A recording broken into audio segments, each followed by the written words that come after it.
Hmm. Hey, everybody, how's everybody doing? Hopefully you can see me. Please let me know you can see and hear me. Um, some reason my streaming software didn't work, so I had to go directly into YouTube to come in here. But leave in the chat section, let me know you can see and hear me, or I have to start to stream over and we'll have to go to a different video.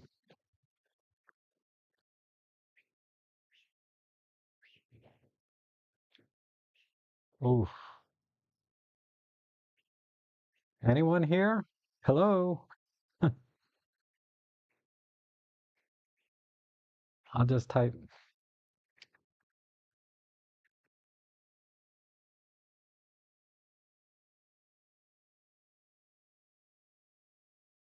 I see Jan and Jesse and Plato, Seraphin, Lasse, Eric. Anybody else here? Oh, okay. It's all good. Oh, thank goodness. Sorry about that. I don't know why the streaming software didn't go live for me. So I had to kind of put in streaming keys and do it the old-fashioned way, basically. But welcome to my Sunday live stream where we talk about photography and time to time I try to pick a topic and dwell on that just a little bit. But it's really about just getting together as a community and catching up with everyone and see how everybody's doing. I hope everyone's doing well. Things are going well here. I had a stream the other day where I was really sick, but I went through it anyway. It was the photo editing live stream. So I apologize to anyone that was in that stream. It didn't go quite the way I wanted it to. But today, hopefully, I'm feeling okay, and we can kind of get through today's topic, and that is, you know, do we really need high resolution? And as you know, if you've been following my streams or looking at my Instagram and Flickr, I've, I went through a couple of cameras, or I got a couple of new cameras, and they're, high resolution, right? I got the Fujifilm X-H2, and I got the Sony A7R5. And it's just purely gas purchase. Things have to come together. Like I have to get a really good deal on it, and I gotta want it just a little bit, and there's got to be a reason I want to get it. Whether it's a smaller reason as it can be in this case. But anyhow, so I thought it'd be a good time. I've only had the Sony for about a week, and I just took it out last night really for the first time. I did a couple of test shots here in my studio, but um it's okay. It really has everything and does everything you'd ever want in a camera. Same thing with the Fujifilm X-H2 and all of my Olympus gear. Um and I don't see these newer cameras really replacing what I already do with my Olympus cameras, both professionally and personally, particularly in the sports with action wildlife. Um, because my OM1, I typically I use that for my work and and also for birding, but it doesn't get much use outside of that. My everyday cameras, like my Pen F, which is a 20 megapixel, uh, sitting back here. I love that camera, and since I got the new Leica 25 millimeter f1.4, oh my God, just get that lens. It is so good and so sharp. It's amazing. Um, and that's what kind of led me to this idea. If I'm getting such great sharpness and resolution out of my current cameras, uh, am I really seeing much difference jumping up to 40 megapixels or 60 megapixels? And I could go through the standard tropes of, you can crop in more, you can print larger, and there's less noise with larger format cameras, and all of that's true to a certain extent. It's not in practice, it's not that big a deal because when you when you print, and I think I saw Eric here. How you doing, Eric? Eric's got the worst gas I've ever seen in my life. He's been through more cameras, I think, in a year than I've had. my whole entire 10 years I've been shooting. But uh, you know, when it comes to printing, clearly, most of us don't print, you know. And even if we do, if you print large, you know, uh, because your viewing distance, you have to get a little further back away, and the human eye really can't resolve these high resolution images when you stand at normal viewing distances anyway. So even a 10 megapixel sensor potentially could blow up to poster size, and at normal viewing distances, you wouldn't be able to tell the difference between that and say a 60 megapixel or 100 megapixel image. And then when you blow them up really big, you know, like billboard size, um, you know, your viewing distance is 30, 40, 50 meters, 100 feet or more, right? And I think so for practical purposes, you don't really need high resolution for printing larger, in my opinion. Now, if the intent is for people to walk right up to your image, you know, within a few feet and look at these large prints, certainly you will see more resolution. And if that's the intent, then yeah, high resolution will make a difference. Um, but even looking online, where most of us share our images, the you know most places you upload to have limits to how large a file you can upload, uh, and not just in terms of the physical megapixel size, but the actual dimensions. You're limited to 20 megapixels a lot of time anyway. And you know, like I upload to my photo club meetup group, and the limit there is 24 megapixels. If I try and upload any resolution higher than that, it just won't let you. Some other forums I go to, same similar kind of limitations, and certainly Instagram. Uh, I think it downsizes everything to 5 megapixels, whatever it is. It's substantially less than what you actually upload. And then finally, there's places like Flickr, and I'm sure there's many others, but you can actually upload the full resolution images and zoom in, you know, as much as you want. So in those cases, in those situations, yeah, if you want to look at the image and then zoom in and see how much detail there is, sharing those kind of images online, you will see a difference in resolution. And if you go to my Flickr page, I've been posting gradually comparison images between my Sony and Fuji and Olympus cameras.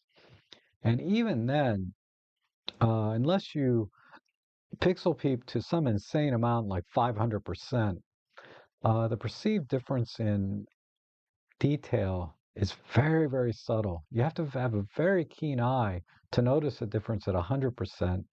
And then by about 500%, you can see a difference.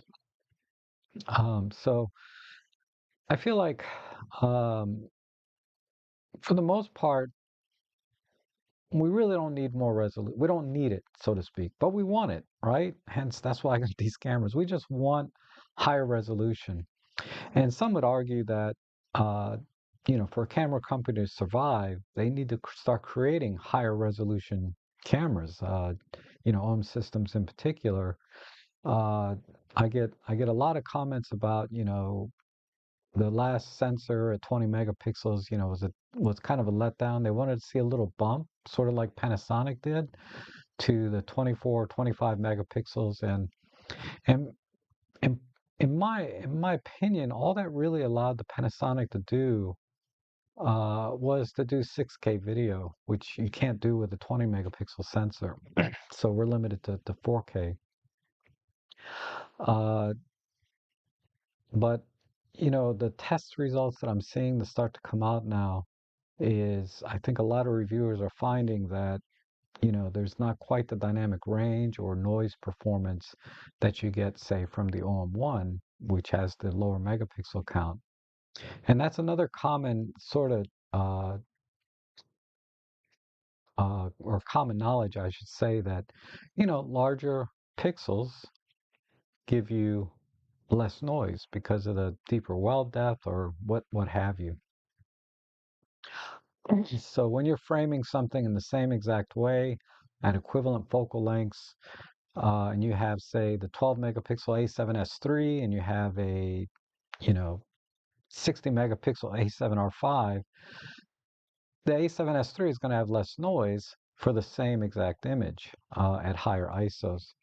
And the one argument that I have trouble dealing with, though, with high resolution images is I hear this a lot is when you take an image, say 60 megapixels, and you scale it down to 20 megapixels, you know, let's say it's a noisy image in this case, you're going to see less noise when you scale it down to 20 megapixels.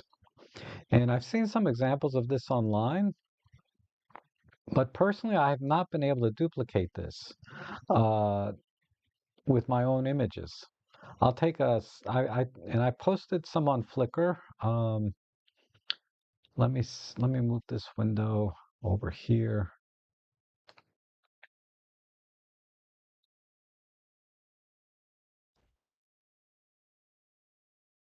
I'll just share it here in the stream real quick. Give me a second to rearrange these windows. And if I push this button,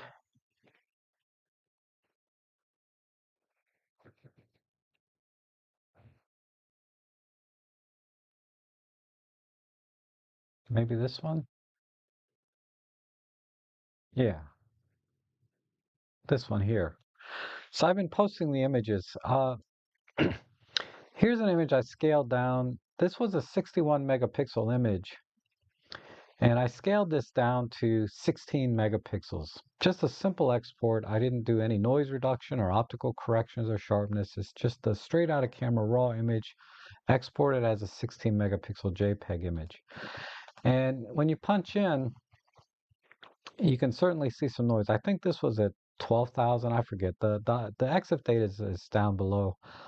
Um, this is at yeah, ISO 12,800. So this is the 16 megapixel. Let's go to the 61 megapixel image. Now initially this is exactly the same to me. And then even when we punch in, I don't see any more or less noise in a full res 60 megapixel image versus the 20 megapixel image or 16 megapixel image. And I've done this for a couple of images. I just uploaded this one because it was, you know, there's not a lot of detail in here. It's just mostly blank sky, so it's easy to see the noise. I haven't been able to duplicate this part. So maybe there's something wrong in my methodology, but I'm just going to click back and forth. This is the 16. This is the 61. Just no difference. Um, So that part of it I don't get. In theory, it makes sense. It makes sense that, you know, you crush noise pixels down to a smaller thing, and some of them are going to get deleted, some of them are just going to be tiny. So you should see less noise in downsizing images, but I haven't been able to duplicate that with mine. Another thing is, here's an image where I stopped the lenses down to try to get, you know, maximize their sharpness. I didn't want to go too far because there's this sort of inverse relationship with stopping down your lens and what do they call it? The circle of confusion. You know, there's a lot of optical jargon in that where if you stop your lens down, and I'm not talking about diffraction, but if you stop your lens down, um, you're you're gonna create light that is not going to be able to be resolved by very fine pixel pitch type sensors or very high resolution sensors. But you can go to this and look at it. You know, right here I have the OM1, here's the XH2, and then down here's the A7R5, and they all have top tier glass, like the best, you know, I could afford anyway. And the general consensus is that the Fujifilm is not quite as sharp as the other two. And again, this is perceived sharpness. Uh, And what I mean by that is, how many can we actually see and see with our eyes, and what do our eyes and our brain translate into what we consider, detail? Because there's a lot of uh, things going on in your brain and your eyes that affect what you actually see. It's not, you're not a computer. You're a human being. You're a machine, an organic machine.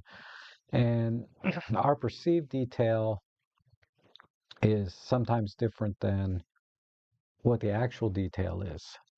And in perception here, these all look really good, no matter what, especially when you just look at the left side here, which is uh, normally how you would look at things. These are almost full HD images here on the left in terms of resolution. And they all look great. There's certainly the difference in the depth of field, right?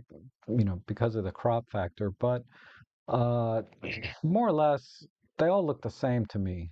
And I'm not seeing much difference there. Uh, this is a good example of when I did see a difference. This is a studio shot, and I cropped into this little square area right in here. And then uh, I cropped each image exactly the same, or as close as I can, right? So we got different crop amounts. We got a 158 by 158 square here, and a 245, 245, and it's, so I got three crops here. And here you can see a difference, right? The OM1 at 20 megapixels just cannot resolve the same amount of detail as a 40 megapixel sensor. So there's twice as many pixels here, and it's pretty obvious at this point, right? The difference. And then as we go down here, you can see that the additional 20 megapixels on top of the 40 resolve even more detail. And I don't know what percentage crop this is. This is like about a 20 time crop, 2000% to be able to see this difference. And I guess there are some applications for this, particularly in maybe wildlife, where you want to see the very, very fine feathers of a bird, and you have to crop in quite a bit because it's a small bird, right? A lot of times, these backyard birds are only this big, and you could have the 1,000 millimeter lens, you're still gonna have to crop in quite a bit. And in those situations, I think you will see a difference in the higher resolution images.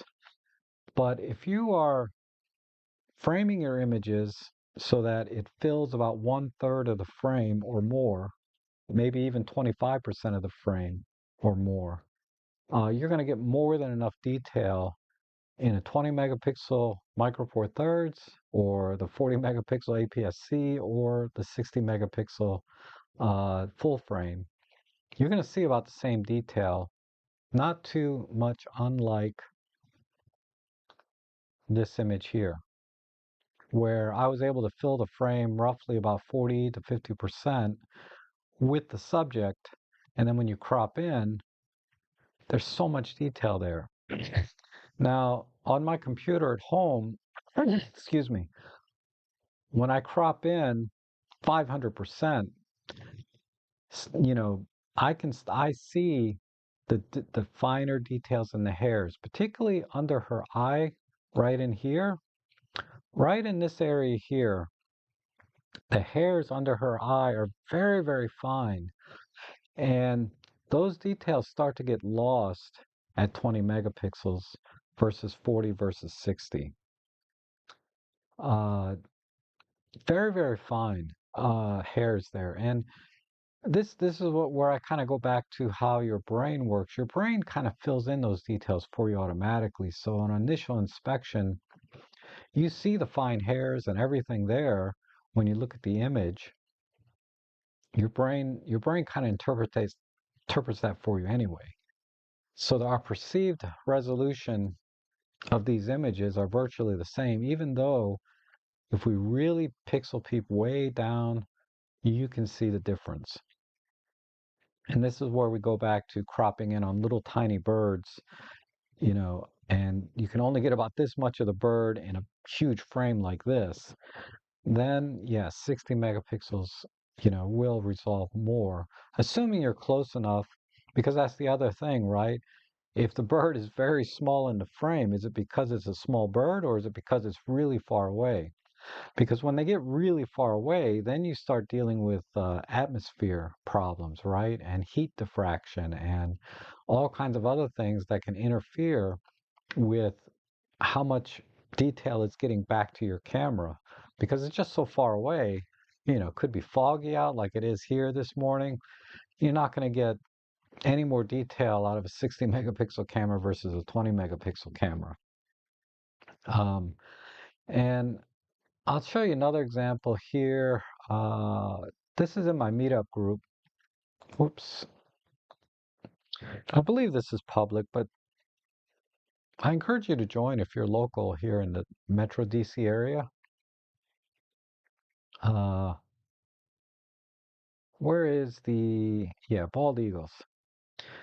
So I'm going to show you a couple images because there was many different photographers there with different kinds of cameras. And we were all taking pictures of the same eagle, basically, right?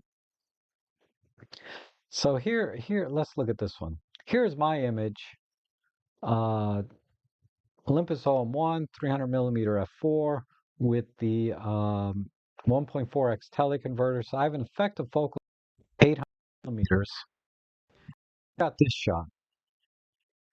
I also got this shot, and I also got this shot. So these are my three eagle shots, right?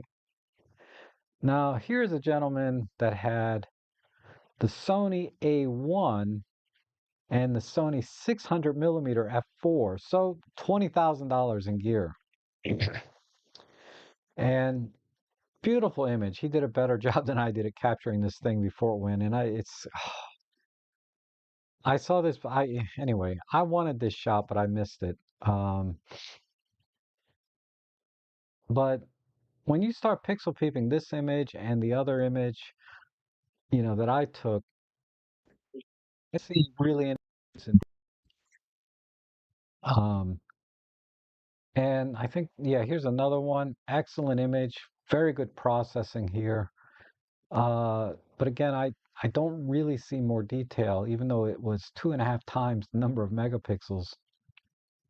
And the Eagles are really at about and I have almost this exact same shot. And again, I think this is almost virtually identical to the one I took.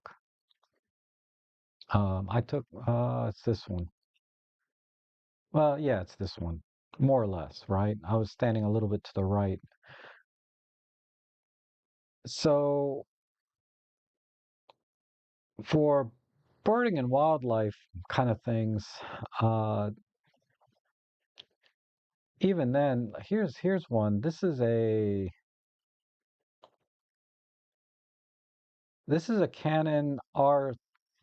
No, this is a Canon D90 with the Sigma, or it might have been a Tamron, but it's a 150 to 600 lens. Really good detail here, you know. It's not. I can see it might be hard to see on the stream, but it's not quite as sharp as the other images we just looked at.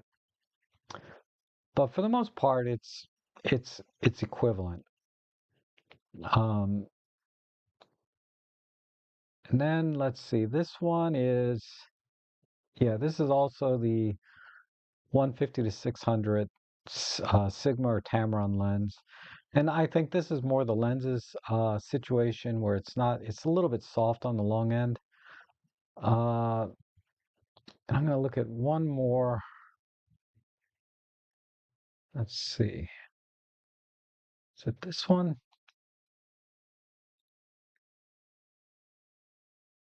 This one is the Olympus OM5 with the 75 to 300. And excellent job capturing this image, but you can see it's definitely soft. So lenses make quite a bit of difference. The lens might not be the only thing. That was their first time out shooting eagles, and I did my best to coach them on settings and how to shoot the eagles and stuff. But I think with a little practice, he'll get better results in the future. There was a Sony. This is a Sony A7 IV 33 megapixel camera with the Sony 200 to 600 zoom lens, which is a very good lens. Uh, but clearly, full frame glass, but the ISO is a little bit high on this image. So there's a couple of problems, right? I think partially it's the processing. I don't think she was using DxO, like any kind of AI denoising, and her ISO was a little bit too high, I think, for this image. Um, she's very ISO intolerant, so she keeps it like around 2000 or something. So I think more of the problem is, the processing on this. But this is clearly, in terms of resolution and noise performance, not as good as the other images we just looked at. Even though it's a full frame Sony A7 IV with a Sony full frame 200 to 600. So all of this I'm talking about is all anecdotal evidence, right? I'm looking at these images and I'm like, $20,000 in gear, about $1,500 in gear or less, versus I'm shooting around $5,000 in gear, and we're all getting very, very similar images for the most part, uh, at all different resolutions and price points and sensor sizes. Because the D90 I think is an APS-C camera. Um, And of course, we had a Micro Four Thirds represented, and we also had full frame represented. Okay, um,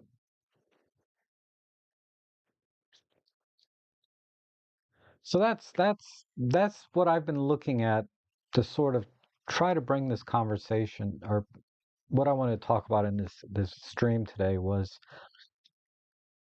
for everything that I shoot, birds in flight, architecture, street photography, things like that. There's just no need for higher resolution. It's not making any difference in my photography.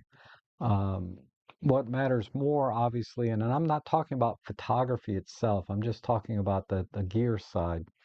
What matters more is your skill set, right? Are you using the right shutter speed, aperture? Is your exposure correct? Do you have the lens that will properly resolve the sensor that you're using, because you have to have really top tier glass to resolve high resolution cameras. And that's the other thing is, the prices go up substantially to get the really good glass. And uh, for the most part, I mean, in the Micro Four Thirds, I've never been disappointed, even with the normal glass that you can buy for it.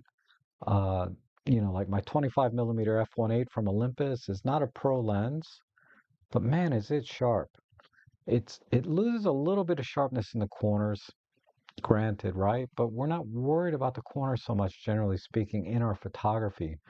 But from a gear standpoint, from a technical standpoint, the lens is very, very sharp about 60 to 70% of the frame, and then the last 30 to 20% is a little bit softer, maybe only resolving 10 megapixels, but it's not obvious to the human eye when you're looking at images because, like I said, your brain kind of interpolates for you and upscales the images for you in your own brain. And so that's that. But uh, I, you know, so I would say that the high resolution does make a difference in certain situations. And I would say probably very small percentage of us are really going to be in that kind of situation consistently. And then also you have to kind of balance what your price point is to achieve uh, superior image quality in those situations. And I can go out, and I did this for the first couple of years. I went out with my EM10 Mark II and 7 to 14 Panasonic lens. I had maybe 1,200 bucks invested altogether in that kit, and I did my professional work, paid work, with those two lenses for my architectural stuff until I upgraded to, then I got gas and I got the EM1 Mark II, EM1 Mark III, and now the OM1. Uh, and professionally, I deliver everything at 2 megapixels because these things are just going into the broker's website for display. Sometimes it goes into the MLS system if it's a residential property. I don't do too many residentials, but usually the properties are just displayed on the broker's website at 2 megapixels. And even then, some of these brokers, their web page compresses it down even more down to 1 megapixel. Uh, so I don't have a need for 60 megapixels in my professional work. And God knows, even in other genres like portrait photography, I don't think people want to see 60 megapixels worth of skin pores, right? They start adding these mist filters and or softening the image in post-processing. I'm not a portrait photographer, so I won't speak to that too much, but uh, every time I see a video review on doing portraits with high megapixel cameras, they say you have to be careful of not showing too many pores, right? You want to soften the skin when they do their post-processing and stuff. Um, so I get it, I, I get I get it. We want the higher megapixels, and the argument can be had that you can always crop in, you can always downscale, or you can keep the full resolution. That high resolution gives you more options. And that's certainly true, but it's just not, I was very, very underwhelmed, okay, by these high resolution cameras personally. I was expecting so much, I was expecting so much more from these high resolution cameras in terms of the image quality, right? I'm not talking about photography, I'm just talking about gear. And, you know, the only exception being, and I still regret, I mentioned this last week, I still regret getting rid of my S1R. Uh, the performance and image quality I got from that camera for the price point that I paid, camera and lens together was like 1,800 bucks. And the lens was brand new and the camera was an open box, so mint. Um, and that camera gave me really good image quality, but it couldn't focus, anywhere near what the OM1 XH2 Sony can focus with. So it just had to go, and it was heavy too. So um, but that's my 2 cents on the whole thing. And I encourage you to check out the Flickr page where I uploaded the full res images. Where if you're just a little curious, you know, seeing what I saw in these images, maybe it'll keep you from spending money on high resolution cameras or wishing for high resolution sensors from OM Systems, for example. I am totally content with 20 megapixels. And if they came out with a 25 megapixel camera or 30 megapixel later, I'll take it. But if they compromise something else, if they compromise noise performance or dynamic range, that would give me pause, even though it has high resolution.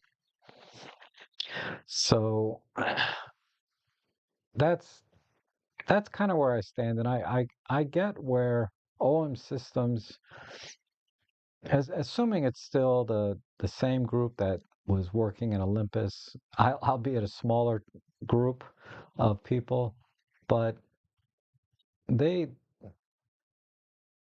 I think they get it to a fault, right? They know that 20, they feel like I do that 20 megapixels is enough, and they design their cameras around this, trying to convince everyone that it's enough.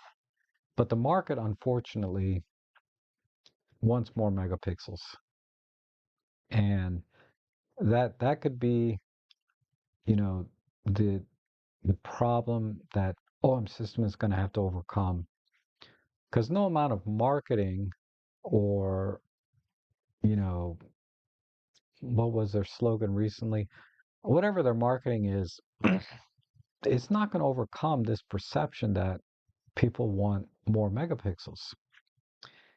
Um, so they need to do something about that. Maybe 25 megapixels will do it. Um, but but in my heart and from what I've seen, I know that for me, 25 megapixels is not going to make any difference in my photography. Uh, Certainly this thing, 60 megapixels. I love this lens, but if you get a Sony camera, you want to get the Zeiss 55 f1.8, and you want to make sure you get the newer version of it, because I tested the older version and the newer version, and there is a very subtle difference.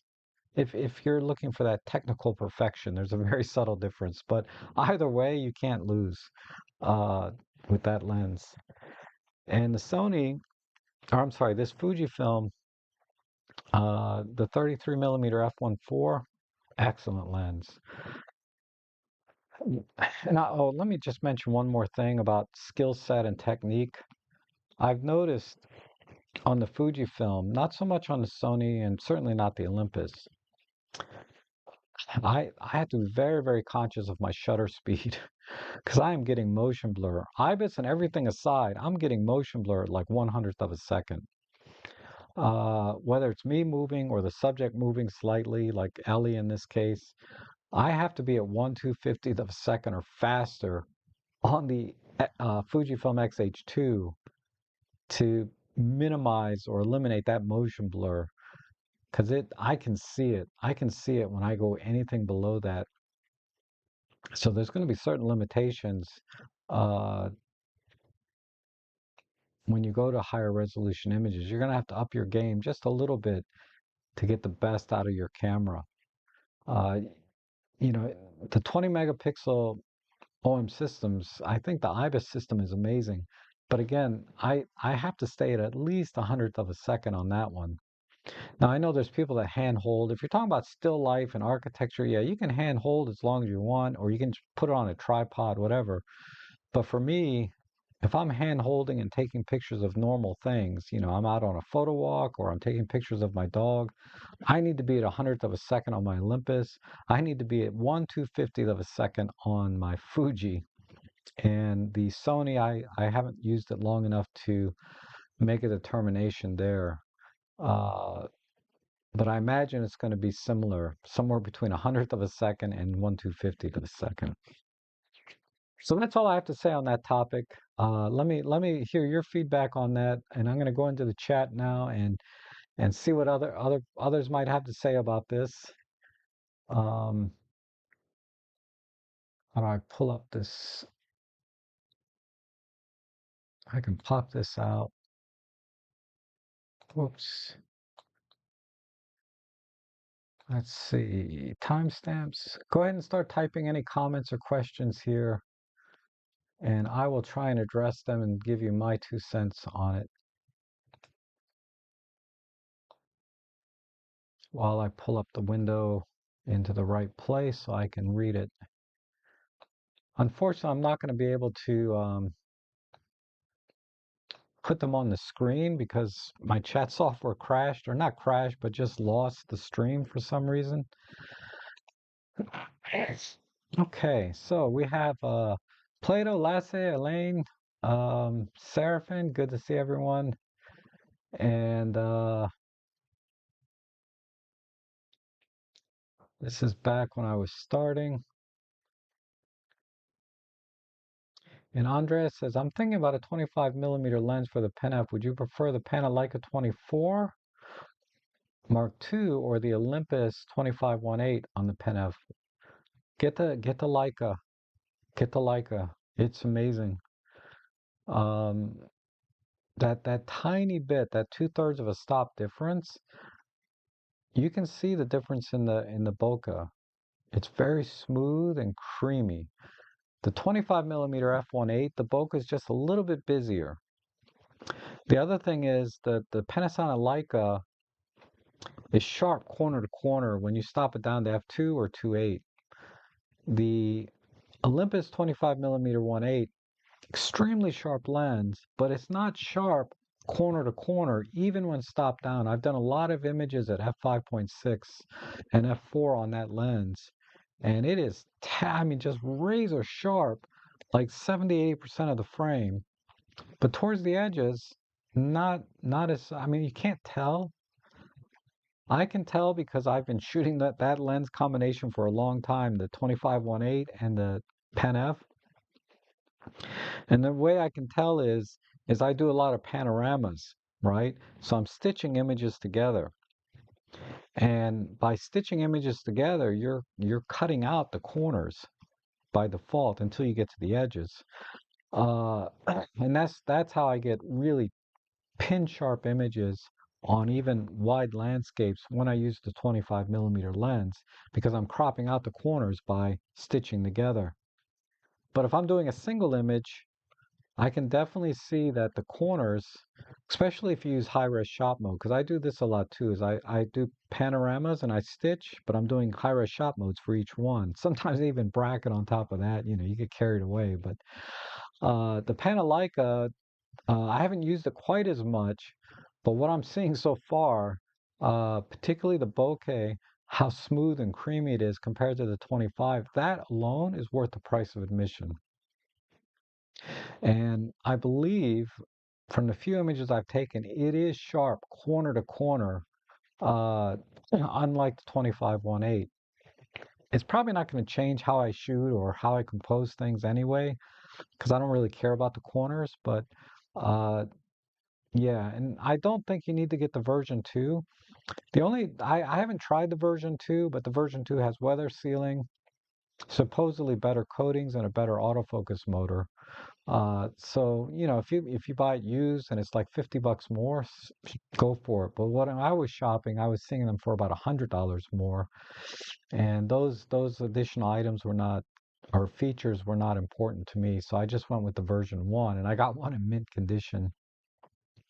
And the only thing I noticed, the biggest difference I noticed in using these two lenses is the aperture blades on the Panasonic Leica are a little clackety, because as you know, when you're focusing, generally the lens is wide open at f1.4 to let as much light in so that the camera can focus better. But then if you're shooting at f4 and you push the shutter button, it has to close the apertures, and you can hear that opening and closing. And you're probably familiar with how that sounds, but it's pretty noticeable. The focusing motors themselves are quiet. I can't hear those, but I can hear the aperture blades, click, click, click, click, like that. Uh, that's the only difference, and it's not loud. I mean, it's not a big deal. But if you do end up getting a Panasonic Leica, be prepared for that sound, because the Olympus aperture blades are silent. You don't hear them at all. All right.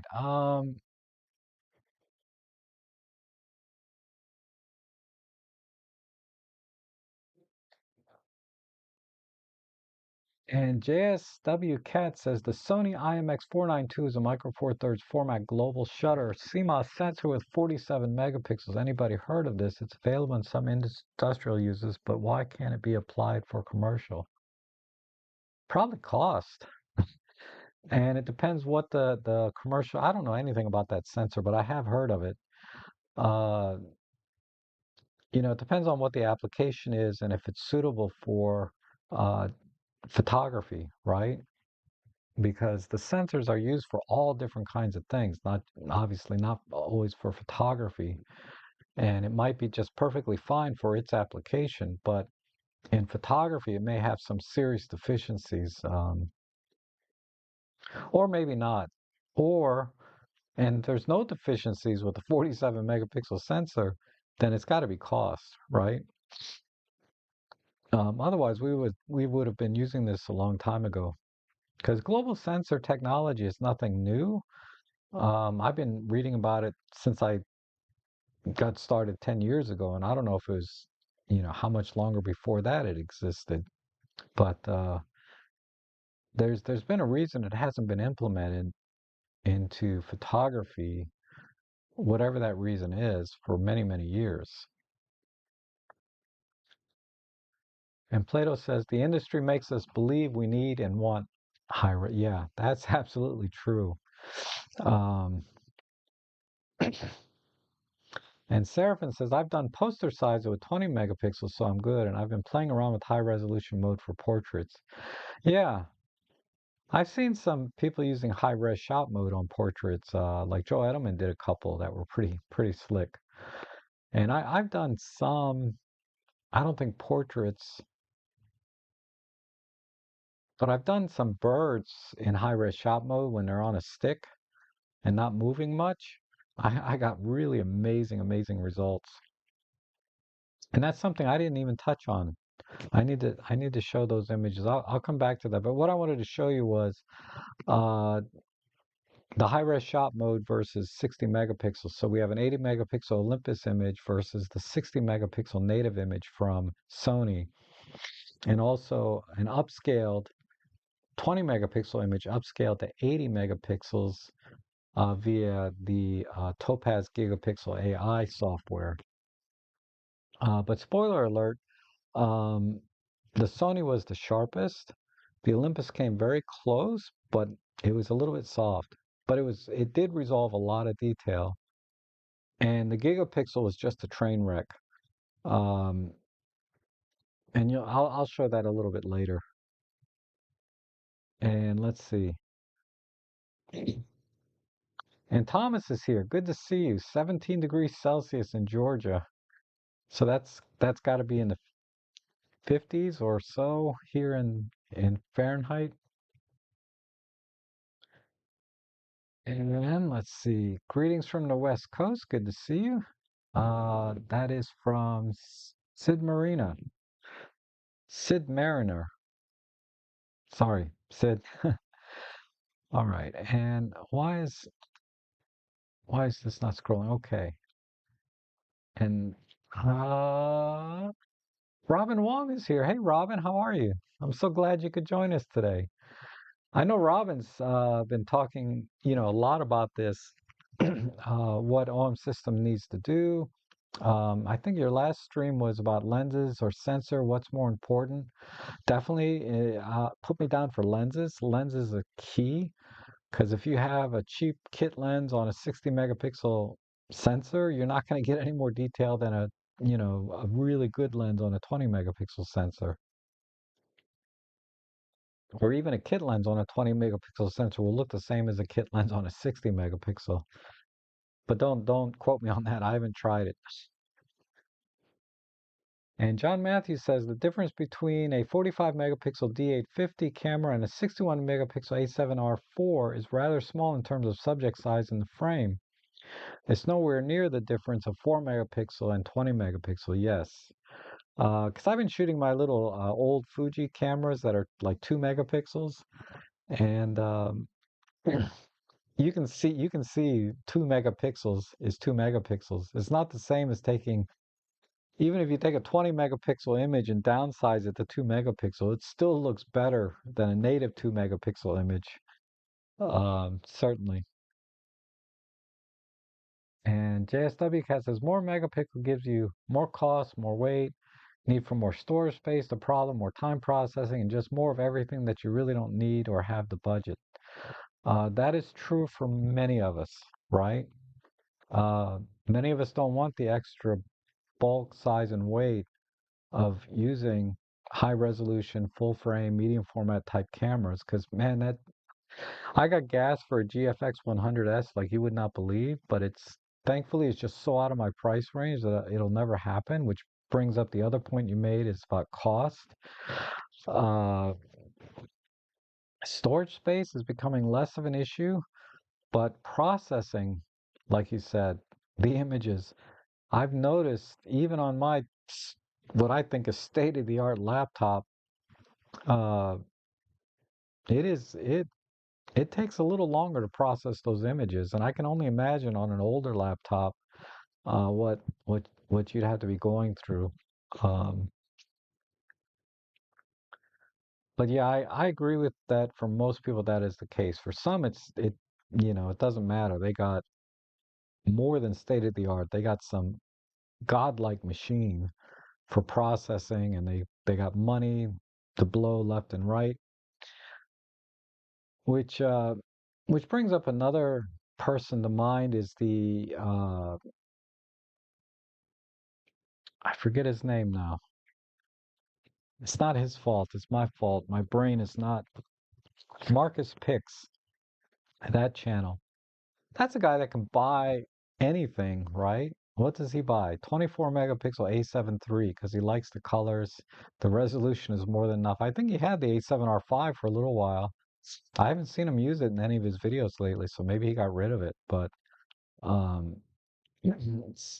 just some people are in the same camp I am in that you just don't really see the difference, so you consider other things that are more important to you, size, weight, color, whatever, right? For me, size, weight is is the most important thing. And this is the other argument you know, uh, I hate to say it, but it irritates me when I read these kind of comments and things in forums and places that I see online in the comment sections. Um, when when people talk about the size and weight advantage of Micro Four Thirds is evaporated, uh, or is close enough, and I think when we're talking about APS-C versus Micro Four Thirds, that is certainly the case. There is virtually no advantage anymore to uh, Micro Four Thirds versus APS-C because the kind of cameras I'm seeing, like the R7, R10, R100, R50 from Canon, the Nikon 30, whatever, I can't remember the Nikon camera names. These cameras are all tiny and diminutive. The Sony A6700, the Sony 5100. I mean, all the Sony Nex or A, but I have one somewhere. But these little rangefinder style Sonys, these are all really tiny cameras, and you can slap on decent quality lenses onto them uh, that are relatively small. And then the price points are certainly right within the range of Micro Four Thirds, right? Because what do we have left in Micro Four Thirds on the bottom end? EM10 Mark IV, that's on its way out soon, right? Because that's been out 3, 4 years. Uh, we have the Panasonic G100, Panasonic, maybe the GX9. We don't have much left on the entry level side on Micro Four Thirds. You have to go up to the OM5, which is really the entry level camera now. And you put that next to, say, a Canon R50, size, weight, lens selection, uh, you're going to be hard pressed to see any size weight advantage between Micro Four Thirds and APS-C. And even in image quality, you're going to be very hard pressed. As your first purchase, right? People that are just getting into the market, these are entry level cameras for people maybe buying their first camera. And eh, and that's how they get you, right? And that is kind of the marketing uh, juggernauts. What they can do is they can throw out all these throwaway cameras, R100s, R50s. In my opinion, these are throwaway cameras. Tack on, a kit lens, throw in uh, some accessories and stuff, a bag or whatever, and you're in a decent system for about 700 bucks, maybe 1,000 tops, right? So price, size, weight advantage between Micro Four Thirds and APS-C is tough. So I can see why Olympus and Panasonic, they haven't really released anything at the entry level in a while. Uh, because before the mirrorless RF and some of the Nikon stuff, there was only Sony, and even then, uh, Sony doesn't have a big APS-C lens selection, and the full frame lenses are ginormous at the time. Now they have some smaller lenses, but there was a significant advantage of Micro Four Thirds over just about any other format. But these last couple years, I think that difference has evaporated. And the difference between some entry level full frame cameras like Nikon Z5, Canon R8, um, Sony's A7C, you slap on some of their, nifty 50 equivalents, 1.8s or 2.5s, you can get into a full frame system for only a little more than like an OM5 and equivalent lenses. And again, as a first time buyer, somebody getting their first camera, uh, that that size, weight, price point advantage is very narrow, right? So I get it. I can see how you're a camera salesman at a store, or and you're trying to advise your potentially new long-time customer what system to get into. You're probably going to push them towards a system that can go to full frame and start selling the higher, heavier, more expensive glass and camera bodies later, right? Um, whereas Micro Four Thirds, my local camera store doesn't even carry Panasonic anymore, and they only have a couple of Olympus things there. They're Olympus authorized dealers, and they have a decent selection of what's left. They have an OM10 or EM10 Mark IV, and they have an OM1. They don't have any OM5s in stock, and just a handful of lenses. So the selection is good enough for somebody to get started, but for somebody that's really, if they want to upsell them later, uh, there's not a lot there in stock. You're not going to find 45 millimeter f1.2 Pro or even the 45-1.8, I don't think. So I can see where if somebody walks into a store, that's going to be the situation, at least here, and probably many other places. Certainly the big box chain stores don't have Olympus or Panasonic entry-level cameras. Um, and then if somebody's shopping online and looking at YouTube, trying to make their purchasing decisions, you hear the same thing over and over and over and over again. You know, full frame APS-C is going to give you less noise, better performance than Micro Four Thirds, and it just it's I think it's a very unfair argument to make against Micro Four Thirds, because when I look at the noise performance of my OM1, even my EM5 Mark III, I'm not really having any issues up to 6400. I wouldn't deliver them straight out of camera, okay? But software has mitigated that gap quite a bit. Now, I understand you can apply the same processing to a full frame camera, or up to 1600 ISO, you can probably negate the need for processing a full frame image versus, say, Micro Four Thirds. You could probably deliver a 1600 ISO image if you wanted to. Whereas, depending on the scene, you may not want to deliver a 1600 ISO image off of Micro Four Thirds. But with software, the noise performance, sharpness, and all of these things, I get such sharp images now, even out of a kit lens, because of the DxO, and I'm a big proponent for DxO Photolab. Um, it mitigates it mitigates any of the advantages that you might get with a full frame camera.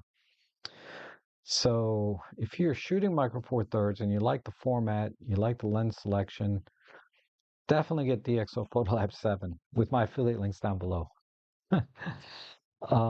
Okay, so that's that. And let's see.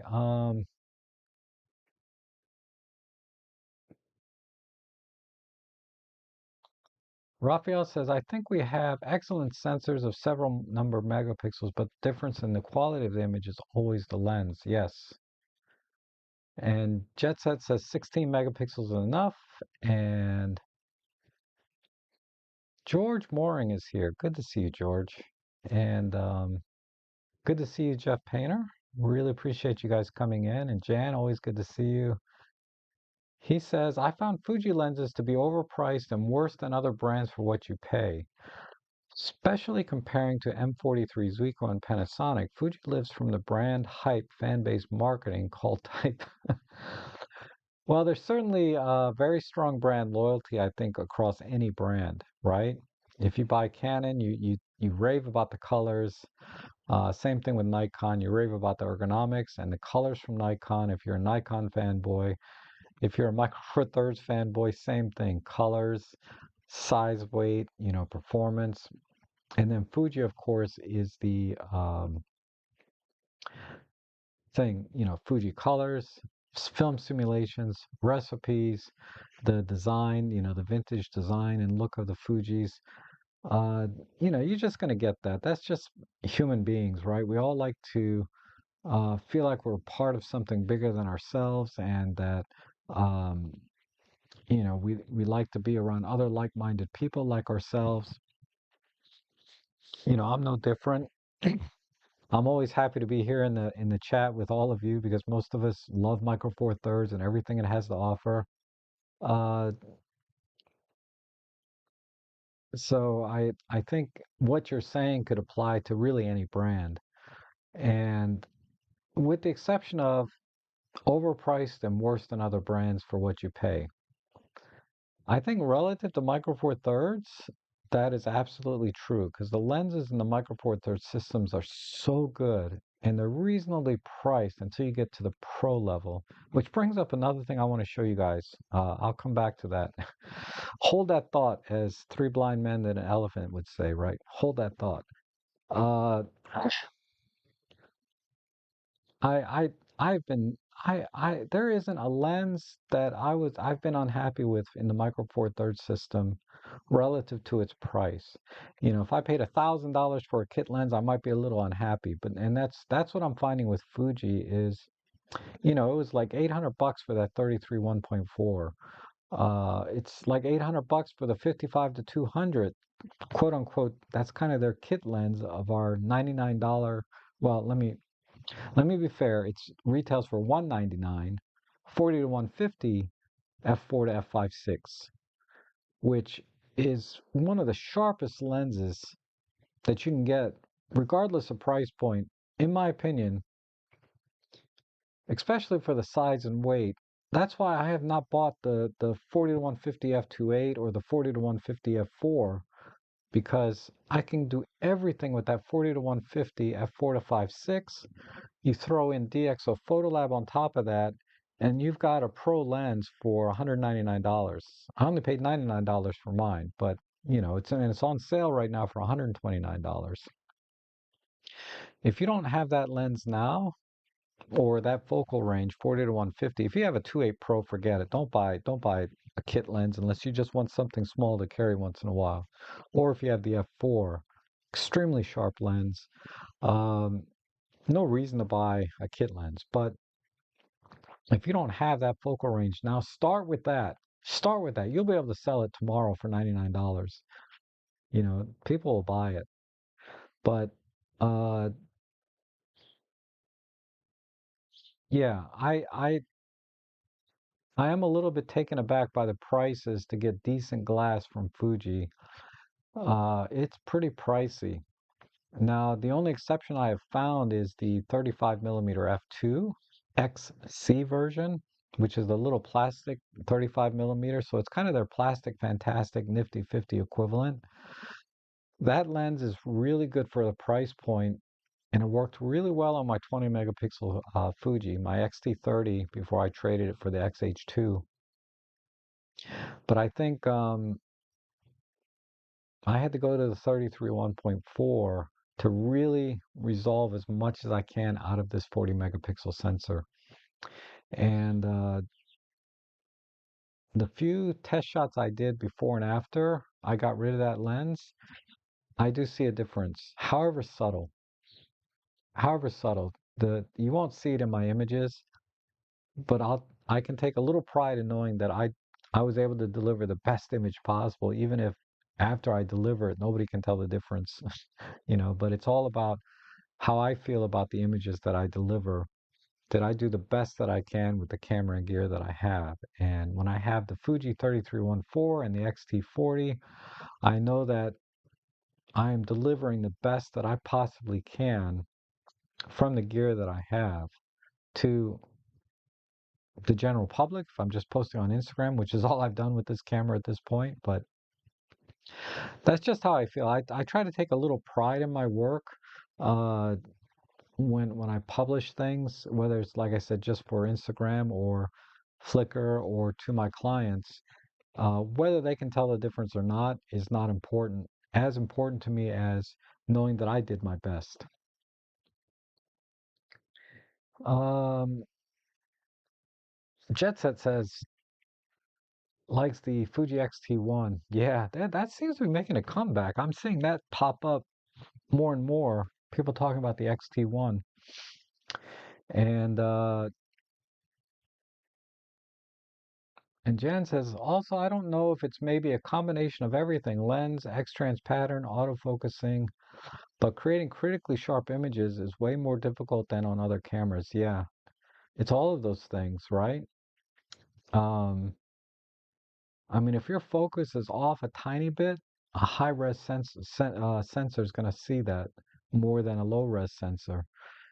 Same thing, the X-trans that's more to do with the not debayering, the what do they call it? Demosaicing of the sensor in software. And Fujifilm files, Capture One, broadly speaking, does the best job. And you get a free version of Capture One Lite for Fujifilm for free, right? You just need to buy a Fujifilm camera. Then I think you put the serial number. I forget how I did it. But I got a free version of Capture One, which has all the tools I would need. And that consistently delivers the best images. Certainly over Lightroom, and many times over even DxO Photolab 7.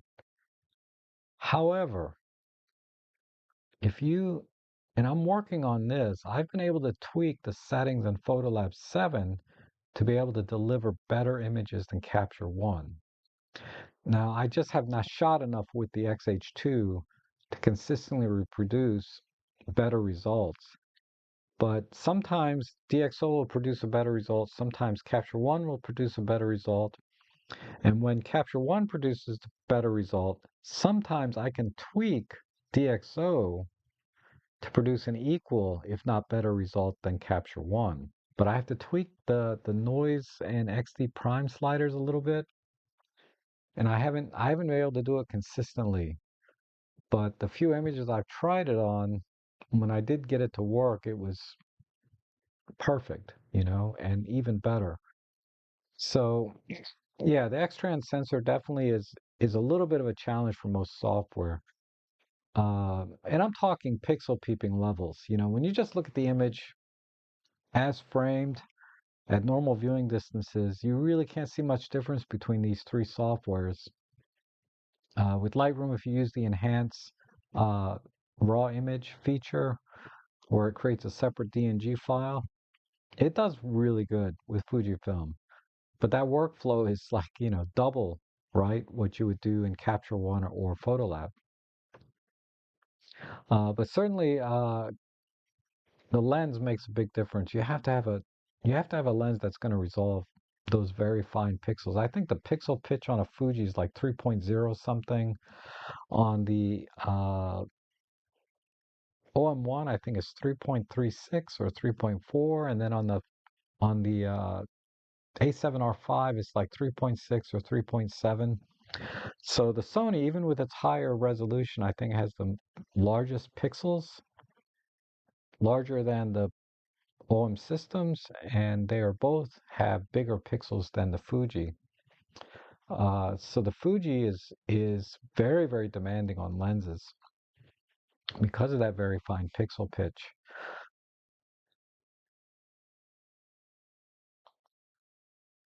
However, as Rob said, if you see the photo from a distance and not crop, it's okay. Yes. And Michael Guntham says, "Hi Trek, would you be able to distinguish an image either taken with a Leica or Olympus lens without knowing?" Yes. I would be able to tell that if you're talking about the 25 millimeter f2.8 versus the f1.4 from Leica, I would be able to tell a difference at this point. Particularly, not every image. A lot of images are going to look exactly the same. But if you take an image at 1.4 and you take one at 1.8 on, even if you set both cameras to f1.8, if there's any depth of field, shallow depth of field in that image, any bokeh at all, I'll be able to tell right away. Just like with the 25 millimeter f1.2, the autofocus area renders very, very smooth and creamy. So that would be the key thing that I would be able to tell the difference between those three excellent lenses. Now, if you stop them all down to f5.6 where there's no shallow depth of field, let's say everything is kind of pin sharp, uh, at this point I'd have a hard time. I would have a hard time telling the difference between any of those lenses. Um, I just don't have a keen eye. There might be a slight color difference with the Leica, but I haven't shot with it enough to be able to say definitively if that's the case. So I'd say if you shot images that were all, had very deep depths of field where there was no bokeh at all, I would have a hard time telling the difference, especially between the 25 millimeter 1.8 and the 25 millimeter Pro 1.2. If you stop those lenses down to 5.6, I would have a very hard time telling in a blind test the difference between the two until I looked into the corners because the Pro lens is tack sharp corner to corner. Um, and I'd have to really pixel peep like 500% to see the difference and be very familiar with whatever the subject is on top of that. So it would take a little more work to tell the difference between those two. Same thing with the Leica. Uh, but I'd be able to tell any image. If it had any shallow depth of field at all, I'd be able to tell right away. And John Matthews, if you have a good pro printer, you can barely tell the difference between 150 DPI and 300 DPI. That is true, again, due to the viewing distance, right? Most magazines are 150 or 300 DPI. You'd be hard pressed to know which magazine was printing at 150 or which one was printing at 300, right? And billboards, I think, are printed at like 15 DPI, you know, because the viewing distance is so far away. And I remember that was a very common uh, statement from Joe Edelman. He would say, I've printed 20 megapixel images on billboards, huge, because those are 15 DPI, right? And the viewing distance is far away. Of course, you can get away with 20 megapixels, right? I wish this thing would stop. Okay. And Brian says a quick hello. Hello. Just want to say I enjoy your videos and thank you. Oh, thank you. I appreciate that. I try. I try.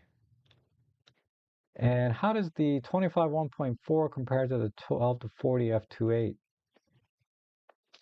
Uh, I don't think it's a fair comparison. If you have both, if you have if you have the 25 1.4 stop down to 2.8 to match the depth of field of the 12 to 40 and the light gathering, so you have the same shutter speeds and everything, the 25 1.4 is going to be sharper. If you have both of them at 25 millimeters and you're shooting at 1.4 versus 2.8, the 25 millimeters is going to be better. So in my opinion, at 25 millimeters, and this is generally true of lenses, primes are going to be better than zooms. The differences are going to be so, so subtle. It would take a very trained eye and a lot of pixel peeping to tell the difference. But um, I wouldn't really compare those two lenses. A better comparison would be like the Panasonic 12 to 35 versus the Olympus 12 to 40, right? Because they're both 2.8, they're both zoom lenses. Um, but a prime versus a zoom, prime is going to win every time at that focal length, but it doesn't have the versatility of the 12 to 40. So if the if the deeper question is should I get a 25-1.4 or 12 to 40, it's going to depend on how you shoot and what you shoot. So um, for me, I think I'd probably get, if I was just starting over again, I would probably get the 25 1.4 and not get the 12 to 40 because I know what I shoot, how I shoot. The only exception to that would be is if I know I'm going to be doing a lot of event photography where you don't know how close or far or how big you're going to be taking pictures of things, like a group of five versus one person, uh, then a zoom outweighs having a prime, right? Because you have speed and agility with a zoom lens that you don't have with a prime when you're in that kind of situation. But I'm rarely in that situation, so I use a prime. I would get a prime first. And Michael Guntham says the main reason why global shutter were not used in photographic cameras is dynamic range and noise behavior. Interesting. I yeah, I don't know, uh, but that makes sense to me. There's got to be a reason, and those would be critical areas for photography is dynamic range and noise, right? So, because what else is there to capture an image is resolution, and that's just pixel count. So what's left? Dynamic range and noise behavior. Because color is based on the Bayer array on top, right? The color filter and lenses they use on top. So it's not going to be color. Lysippus, how are you? How will noise reduction or sharpening software perform with large megapixel size versus smaller megapixel size for non-cropped photos? It takes a little longer on my computer. So it's going to be very dependent on the kind of computer you have, and not so much the software. I've noticed that it takes longer to process, but not substantially so. Like it only takes 4 or 5 seconds for me to process a 20 megapixel image at most. It might take another couple of seconds to process a 60 megapixel image. I'm not seeing much difference in practical terms between the two.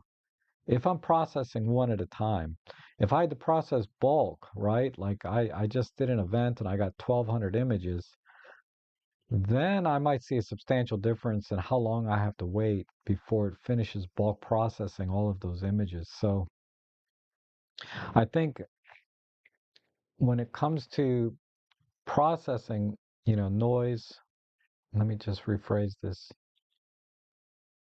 Yeah, noise and sharpening software, uh, it's just going to depend on if you're working one at a time or if you're working in bulk, if you have a very fast computer or not, right?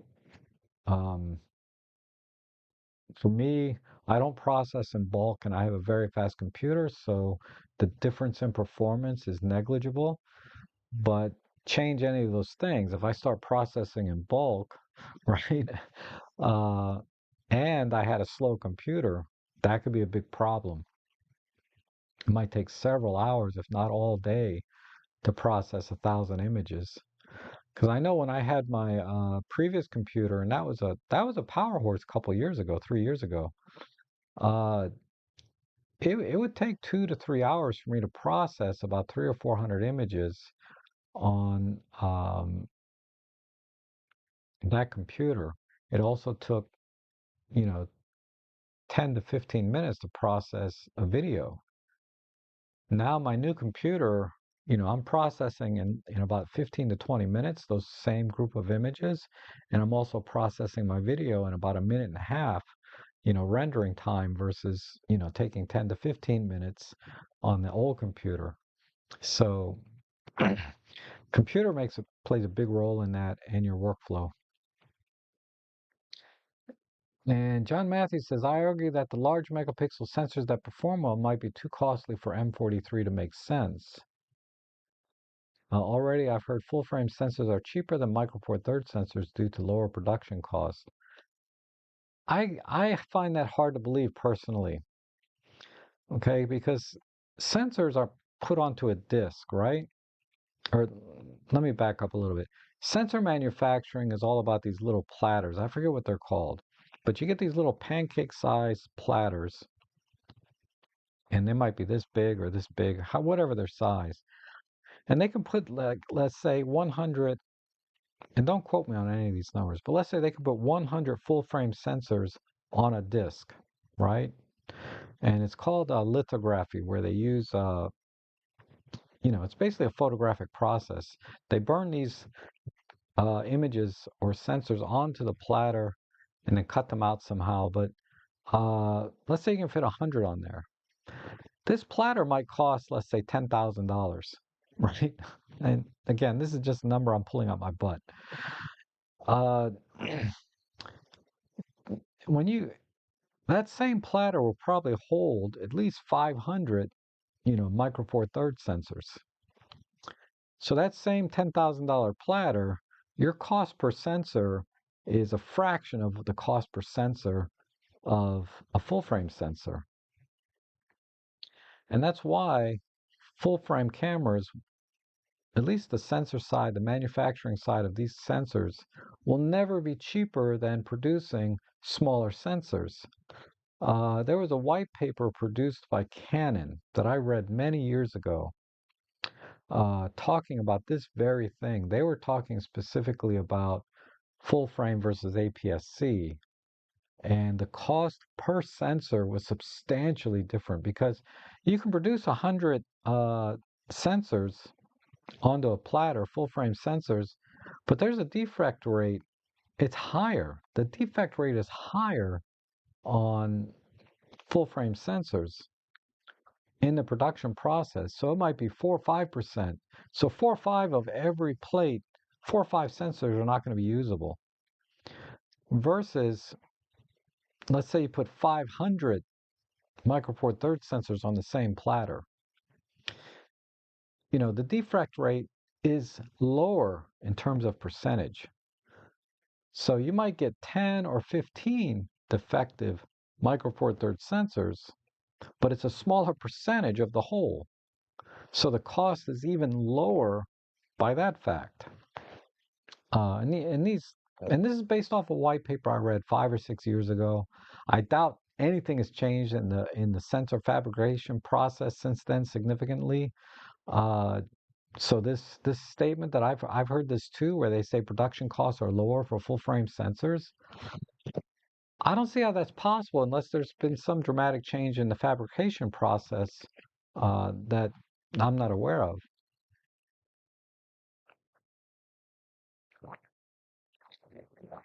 So it's never. Oh, that was good. Hold on. It's just water, but I didn't realize how thirsty I was.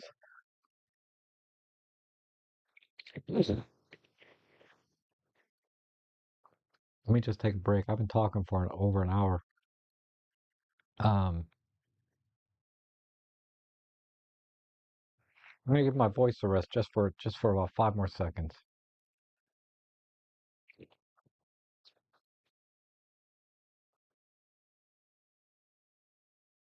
Now I lost my train of thought, but we were talking about platters and sensors. But yeah, I don't know where this idea comes from that production costs are lower for full frame cameras. Well, full frame sensors. Now, if the production costs are lower for the camera in total, that production line, I could see that happening. But the cost of the sensor itself, I don't see any way that could possibly be cheaper than producing an APS-C or Micro Four Thirds. I just don't see it. Now, I'm not in the fabrication business at all, so this is totally speculation on my part, okay? But I don't see how that's possible. Um, Pawpaw says, "Hey, Pawpaw, it's been a while. My God, it might have been over 2 years since you've been in a stream that at least you've made a comment. My goodness. Digitizing color slides with the M5 Mark II and old Minolta macro lens with M43 adapter. Megapixel resolution okay. Any advantage to using the Ollie 30 or 60 macro lens, image quality or ease of use?" Um,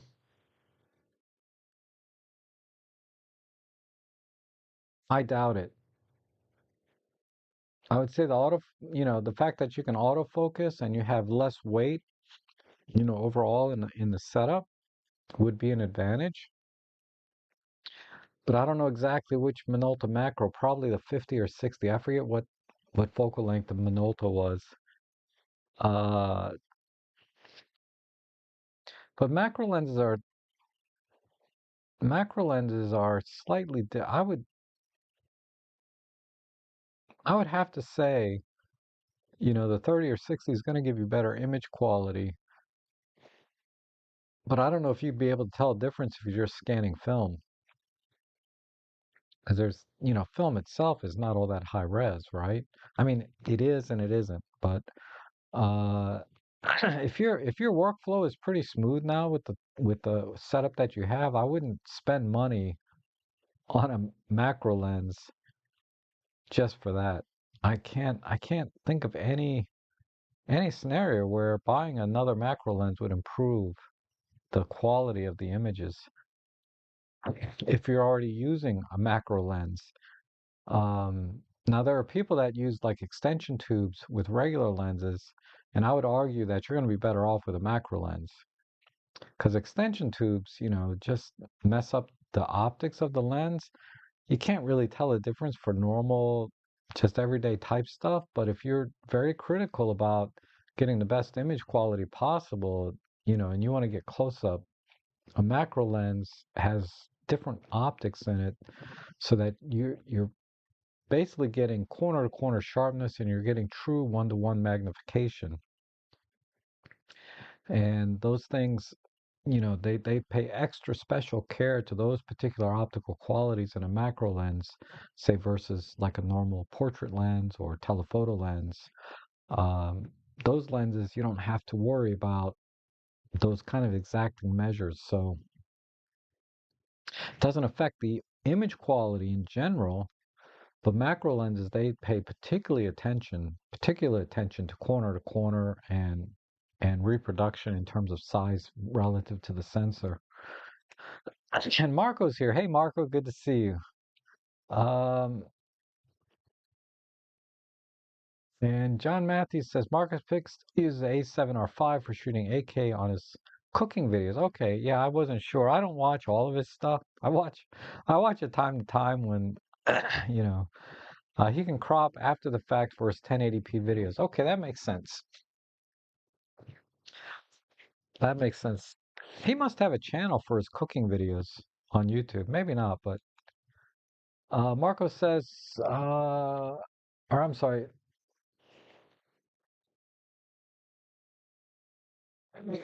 Thank you, Marco. He says, you're exactly right. Defect rate per wafer always higher on larger chips.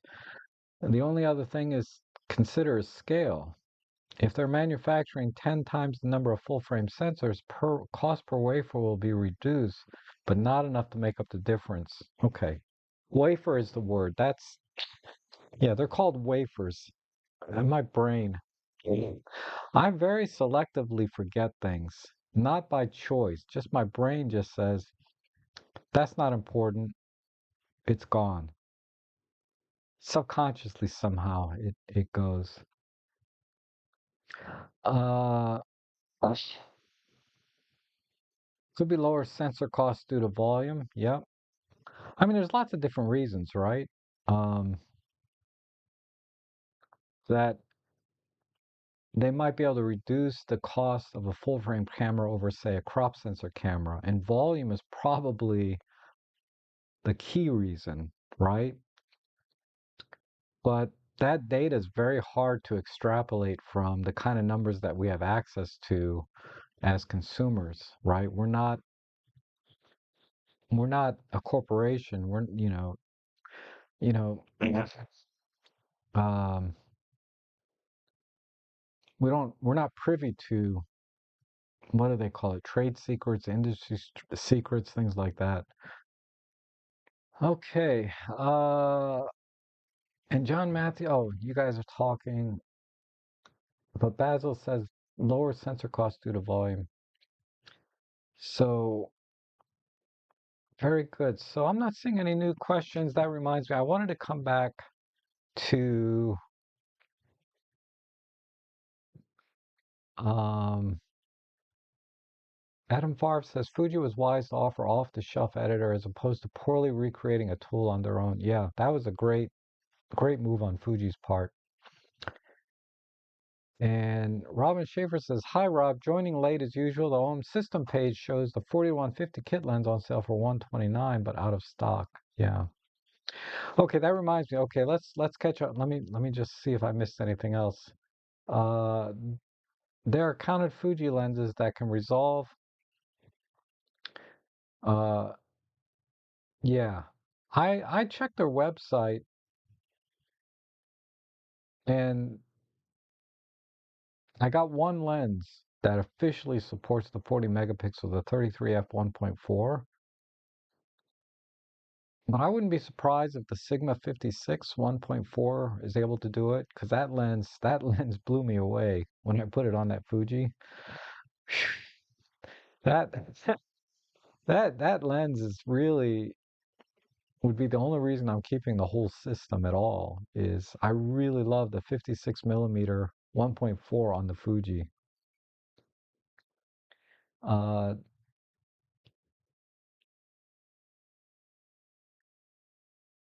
and Adam says, I enjoy your discussions and the price value thought process along with post processing tools. There many shortcomings are removed. Yes. And Wayne Cox says, speaking of gas, I've always wanted a Pen F. Is it worth buying one or should I hold out on the Hope OM system or release a new model? Uh, I would just hold out. I doubt they're going to release a new one. But if you have the option of holding out, why not? You know? Um, yeah, I would just hold out. Wait as long as possible before buying another camera. I mean, if you really love the Pen F, the look and feel and the kind of the output it generates and the features that it has, just get it now, you know? They're expensive though, unfortunately.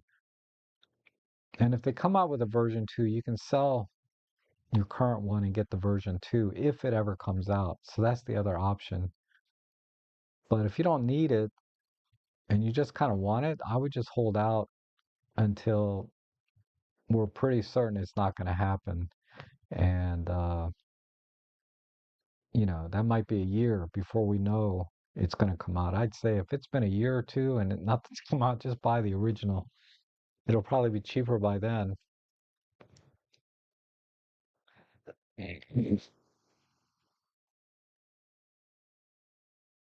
And Kostov is here. Says, I've been seeing a significant group of photographers who love to crop rather than using the right lens. They cry for extra megapixels, etc., but cropping never gives the subject separation. Yeah, I mean, I just I don't yeah, I'd rather use the right lens than try to crop later. Um, I agree.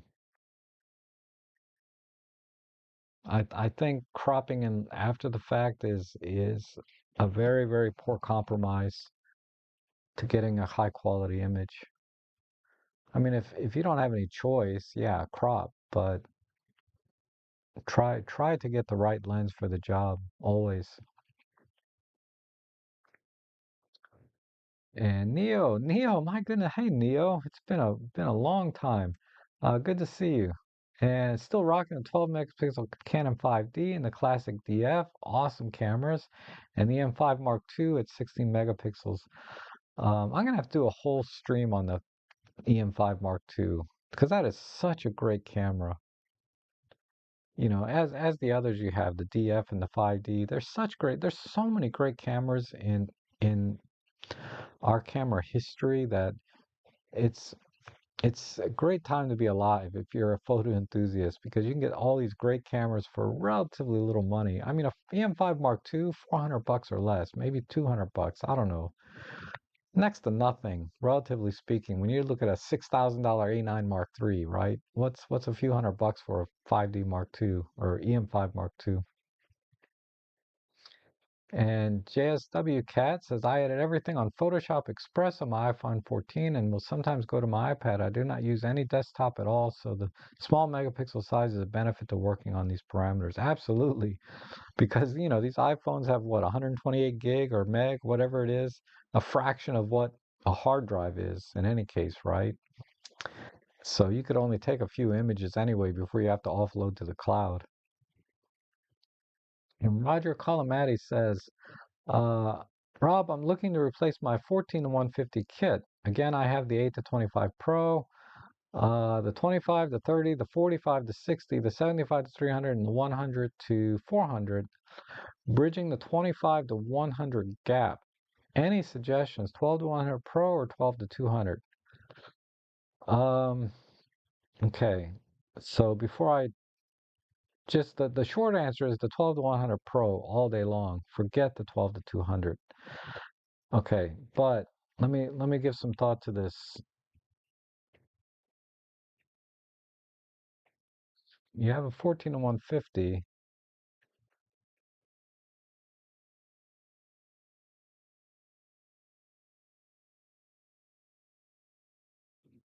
I don't see a gap between 25 and 100 because you have 8 to 25 and then you got everything up to 75 to 300 and then a 100 to 400.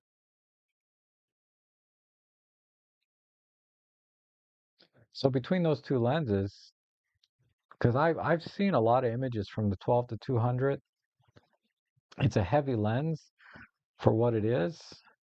I mean, well, it's a heavy lens, not for what it is, right? Because it has a huge zoom range, but very soft on the long end and very, I've never liked that lens. Um, so when I said earlier there hasn't been an Olympus lens that I've bought that I didn't like, still holds true because I never bought that lens. But that's because when I was doing my photo editing, a lot of people sent images in from that lens, and I was not impressed. Uh, because I can tell when it's, you know, technique versus gear a lot of times in these images. And it was definitely gear all day long on the 12 to 200. I'm a little picky though, right? I want the best image quality. For most people, 12 200 is fine, but considering what you have, 12 to 100 Pro all day long. And that's a heavy lens, and that's why I don't have it. But I haven't heard one bad thing about that lens other than the size weight. Because for the price, you're getting a because some people have complained it's kind of expensive for what it is. I disagree. I think what it is an extremely sharp, stabilized, excellent zoom range with relatively good speed at f4. I think it's an excellent choice and an excellent lens in the Micro Four Thirds lineup. I prioritize size and weight, so I'll just go with my primes rather than get a zoom. But yeah, definitely get that lens. And John Thomas asks, hi Rob, Panasonic 9mm allow a 6mm for wide angle. The Panasonic 9mm. Um, allow, if I recall, is manual focus lens and a little bit slower. Let me look it up real quick before I speak out my butt again.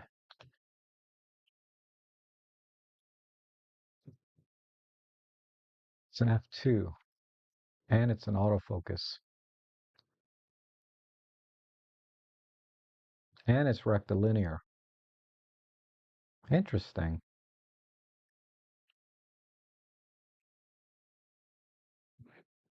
Interesting. And it's cheaper.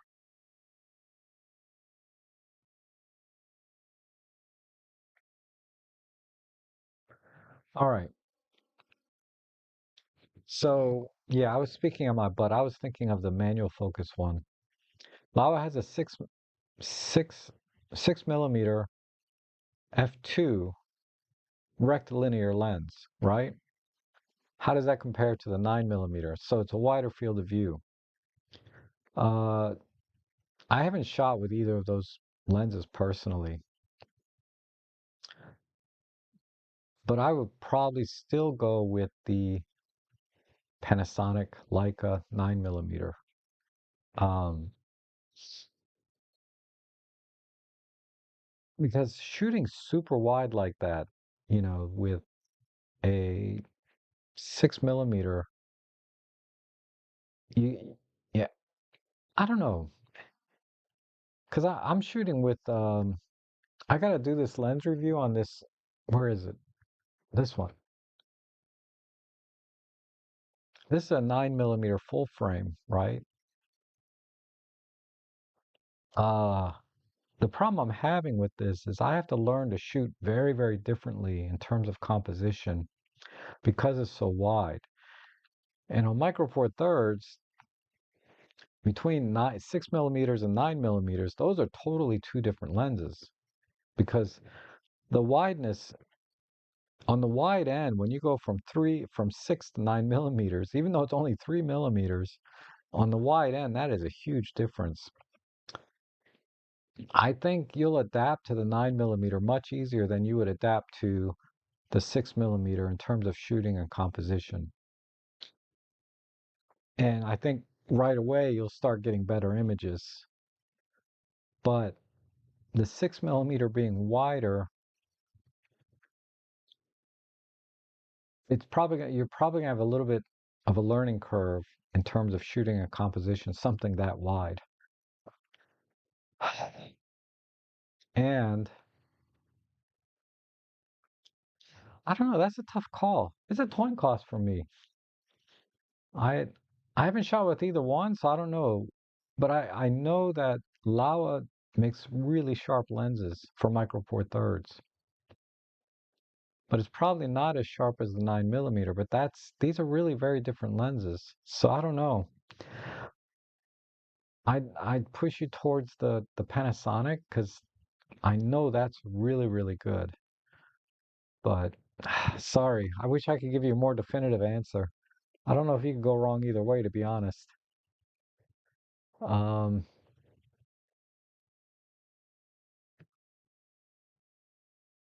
but yeah, shooting 9 millimeters is not as hard as shooting at six. Because when I'm shooting at this would be this would be a 4.5 millimeter equivalent on Micro Four Thirds. Oh my God, I'm having such a hard time composing with this.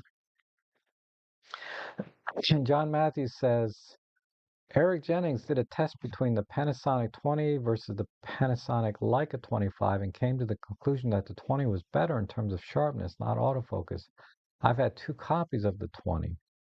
Interesting. I haven't seen that from Eric. Uh,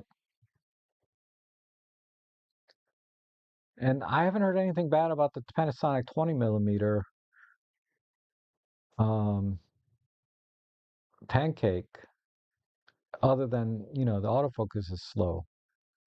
And it's on my short list. I'm gonna buy that lens one day. Definitely gonna buy that lens. And then I'll be able to test for myself. But I would find it hard to believe that that lens can render the bokeh anywhere near as smooth and creamy as this Panasonic Leica. I just can't imagine that it would. Um, and that's the magic of that lens. Other than being tack sharp, that is the magic.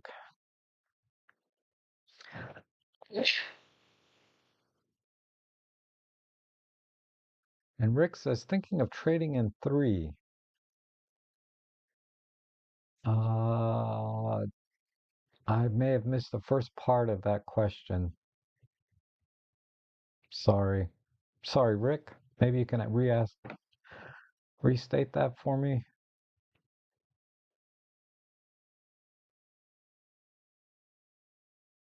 And John follows. Hello from snowy UK. You guys are lucky. I mean, I like a good heavy snow. I don't like these like little sprinkles and dustings. Those are annoying and just get your car dirty when you're driving. But when you have a nice thick powdery snow, those are awesome. The beauty and joy you get from a nice thick heavy snow or deep snow offsets the everything else in my opinion. As a photographer, or if you're like a 7-year-old kid, you might really appreciate a day off school and stuff, right?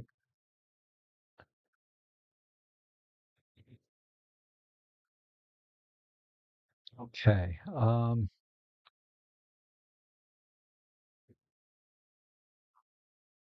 And Neo, thank you so much. Thank you for the super chat. I appreciate that. Says your channel is such a great resource. It's always more fulfilling to succeed in producing beautiful images with data inexpensive material. That's true, right? I mean, I get joy out of knowing I got really amazing results from relatively modest gear. Like if you looked at my portrait images, my self-portrait images that I've been working on, that's all EM5 Mark III and 14 to 42 kit lens, right? I could just as easily do it with the M5 Mark II and a kit lens. I mean, very, very modest gear. In terms of the camera, my lighting setup is much more elaborate, right? And this kind of goes back to what Marcus Pix does. He focuses a lot on lighting, and the gear itself is much less important because he'll go out there with a micro four thirds camera and get great results, right? Because his lighting is great, and that's kind of the inspiration I got. It's a little bit from Marcus Pix, but mostly from Joe Edelman. And Anthony says, for stitching up 5 or 6, how much RAM would you suggest as a man for your computer when processing the photographs on your computer? I'm a Mac user, extra for MacBook Pro, $500. Yeah. I use a PC, Windows PC, so it was no big deal. And I have to say thank you to Marco for sending me RAM that works with my new computer. I really appreciate that. But I'm running 24 gig and it's perfectly fine. But yeah, you want to have as much as possible. 32 would be ideal for most situations that you would run into with photo editing, whether you're stitching or stacking or whatever.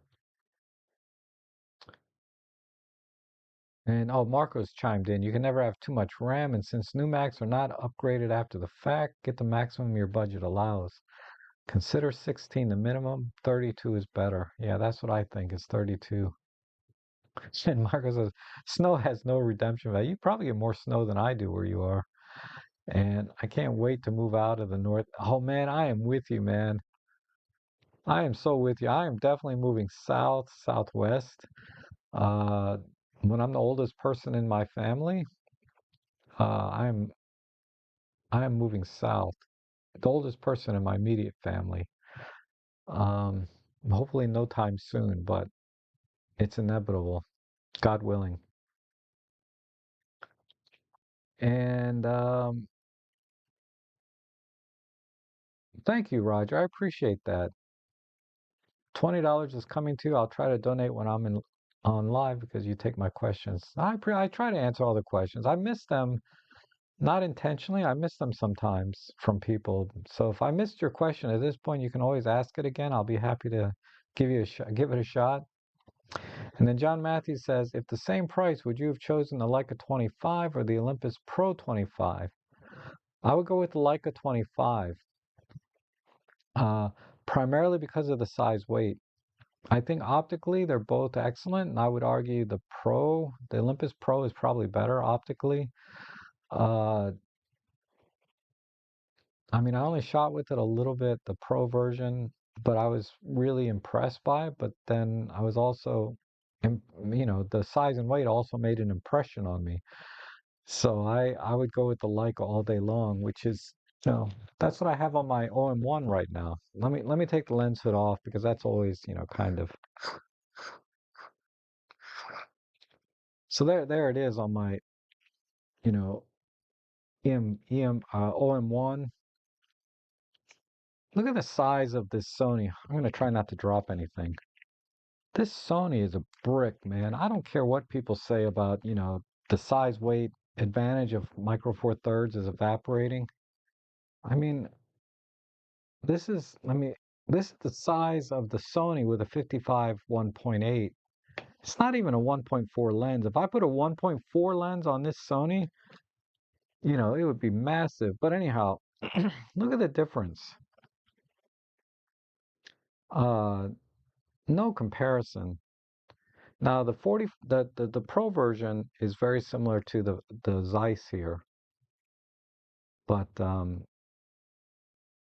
and I'll take the lens hood off this. It's not extended, but just so I'm completely fair, there's the difference um, between these two. Okay, now let's look at the Fujifilm. I'm going to take this massive lens hood off.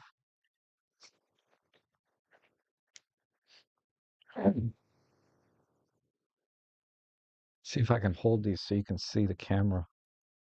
Okay, if I hold it like this, look at that.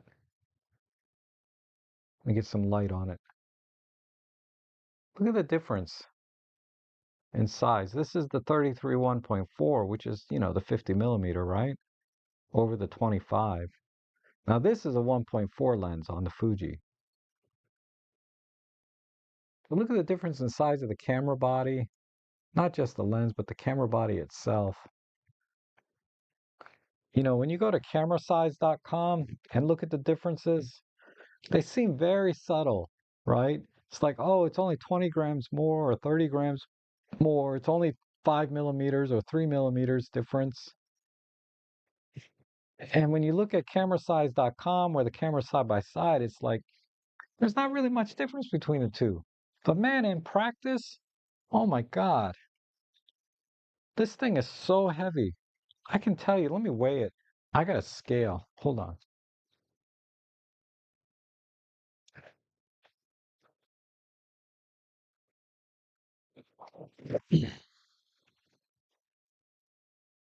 Nope.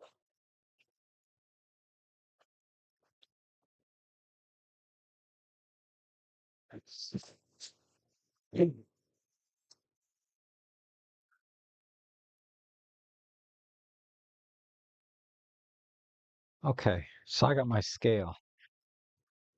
Turn this on. Oh, I shouldn't do this on. When you have a scale, you can't put it on a soft surface. It has to be on a hard surface. Don't ask me how I know that, but okay. Are we in grams or ounces? Okay. All right, this is in grams, okay? 1121 grams, and I have a full plate on the bottom, okay? I do that to all my cameras. My Sony also has a full plate, okay, on the bottom.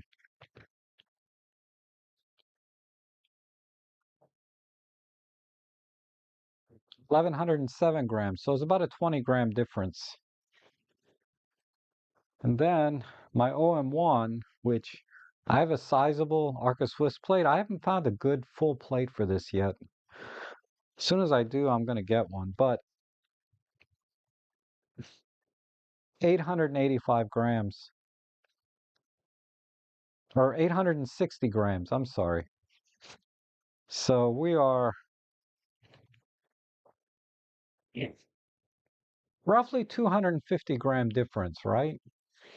And that sounds like nothing. That's half a pound, right? But man, when I hold this thing and then I hold my Olympus, this feels like a toy next to these, even though it's only a 250-gram difference.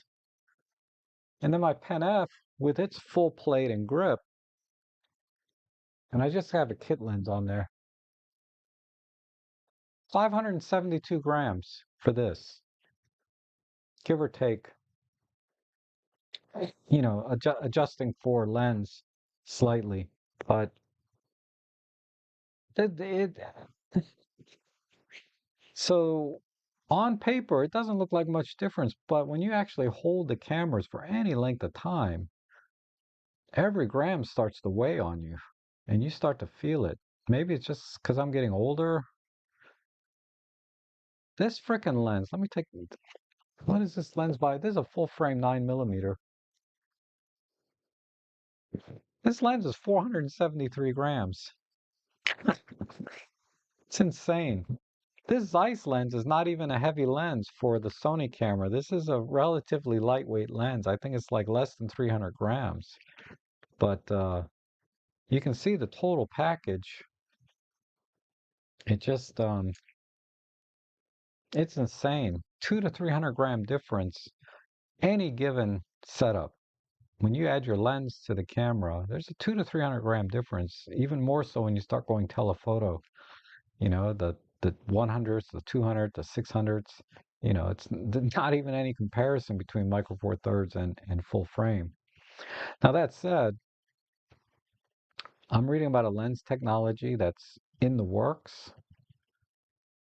I don't know, it might be 5 years, 10 years from now, might be next year. I doubt next year, but what they're doing is they're putting kind of like our sensors, right? Our sensors have micro lenses on them for every pixel. They're talking about micro lenses on the lens itself so that you can have a lens that only has like 2 or 3 elements. So it's going to be this big, but it's going to have a zoom range from like 200 to 600 or 50 to 200. Like you can have a zoom lens about this big and it'd be all internal. It wouldn't have to zoom out or anything. Can you imagine? Like a 200 to or 100 to 600 millimeter lens this size? It's going to happen. It's going to happen one day.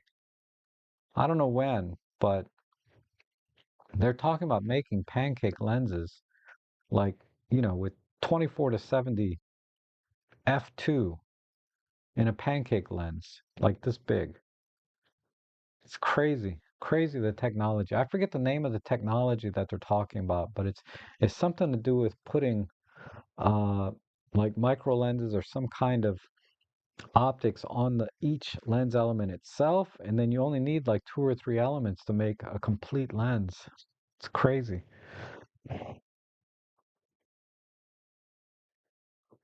Okay. Um,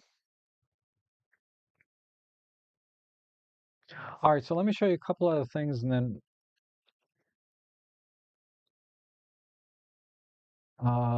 let me move this.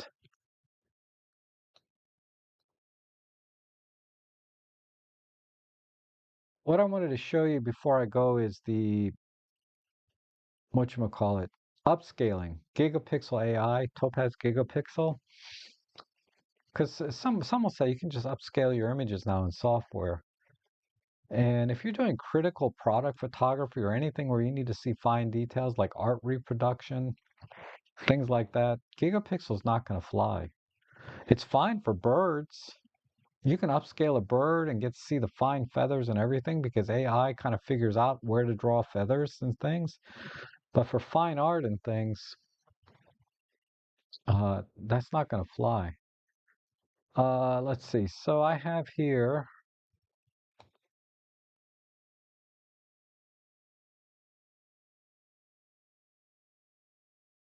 this is,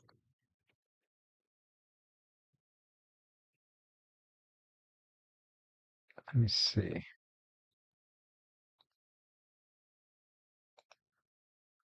All right, this is a 20 megapixel image upscaled to about 80 megapixels. You see what the resolution is? 10 by, yeah, so this is about 80 megapixels upscaled, right? So I'm going to zoom in, don't worry. Um,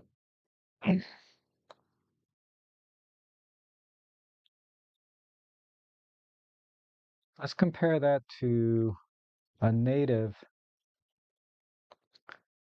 40 megapixel image.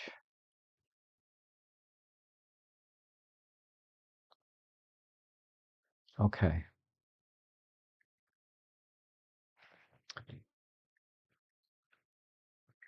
This one and this one and this one.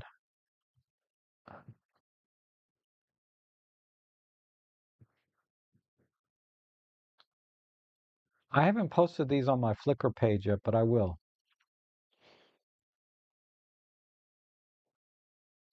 All right, so here we have the Olympus. I mixed things up again. Okay, so over here is the Olympus high-res shot mode, 80 megapixels. This is not an upscale. This is the high-res shot mode. In the middle, I have the Fuji film, and then over here, I have the Sony A7R5. And if I zoom in, let's go to a similar spot.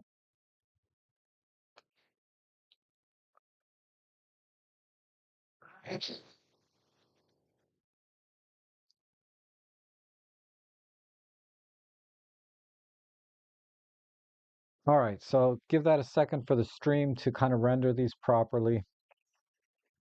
But you see these numbers here, 1000, 1000. You can see the Fujifilm at 40 megapixels. It's not quite resolving 80 megapixels on the Olympus. And the 60 megapixels on the Sony over here seems to be resolving a little more detail. Because you can see the Olympus is kind of soft, right? But it's still doing a better job than the Fuji at 40 megapixels, which makes sense. It just the megapixels are scaling up, not quite double. But if I show you the original, where is it? This one, yeah. Let me show you this one.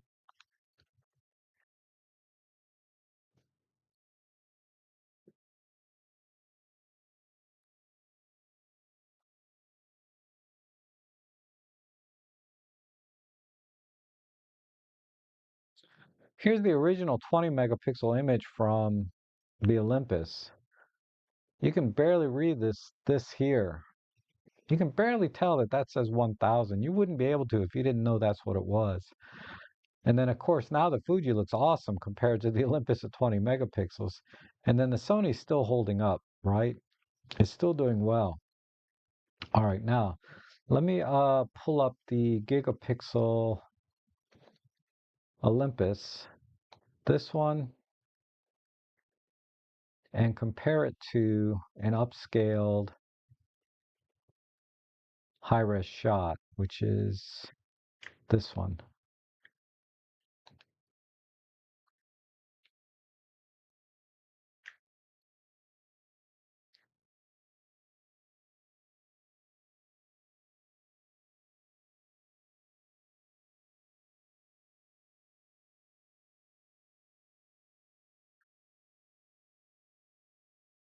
Oh, nope, that's the wrong one. Sorry. Uh, DxO 19 high res versus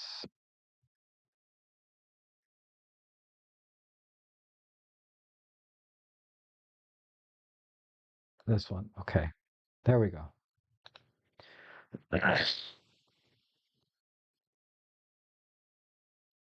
Let me go to the same spot. All right, so over here is the 20 megapixel image. This is the gigapixel AI upscaling it to 80 megapixels. And you can see, it's a train wreck. It looks good, like around the corners and things, right? It is nicely squared off and upscaled. A lot of this, like right here, this chip upscaled really nicely, I think, and it's very, very clean. And even some of the lettering on, let me go up. Even some of the lettering over here looks better. Certainly better than this, but it's not great. And this is at 500% right here. Okay, 500% crop. But if we go to a 100% crop, the upscale looks awesome. The gigapixel upscale looks awesome at 100%. And if we back off, now let's compare the gigapixel upscale to an actual high-res shot mode, which is this one.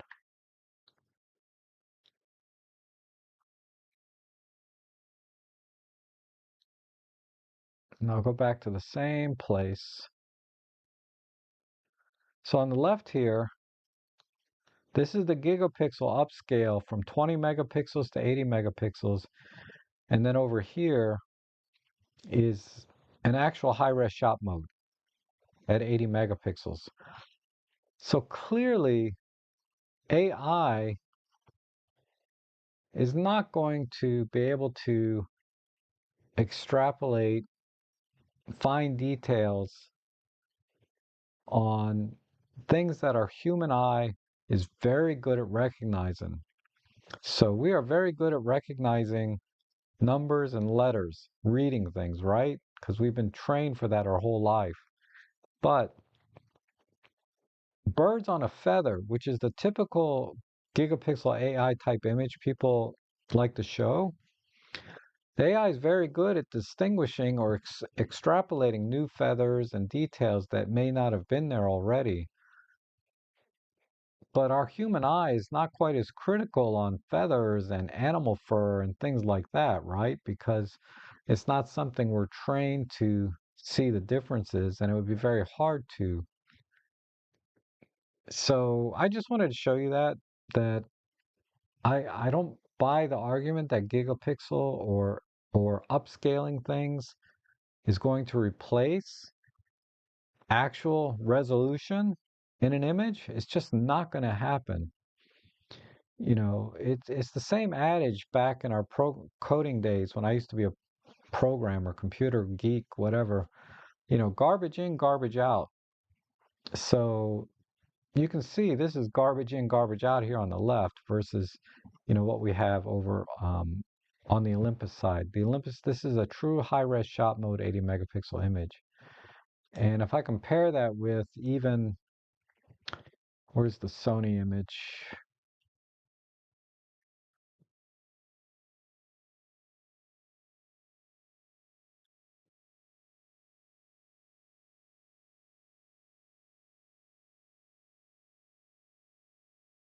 See the Sony image here? This is a true 60 megapixels. This is a upscaled 80 megapixel image from an original 20. So there's no comparison. Um, so that's the other thing, you know, that comes up time to time is someone will say you can upscale, low res images these days, and that's not really the case. I think if you're up, and I'm zoomed in at 273% in case you can't read that up there. This is 382%. This is 500%, 545%. Um, and then let me just, if you even at 100%, this is roughly 100%. The upscale looks pretty good, right? The letters on this chip, the letters on these little resistors down here, uh, this all looks pretty good. But it's when you really pixel peep in, right? That you're like, okay, yeah, upscaling, it has its limits, so to speak, right? Um, so I wanted to share that with you. I thought there was one other thing where I sat down and said, hold that thought, but I can't think of it now.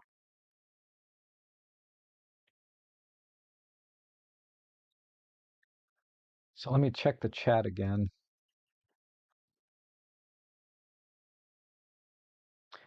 Marco says the upscalers introduce weird artifacts. It gets better results upscaling with bicubic smoother in Photoshop than downloading a bit again with the sharpening option.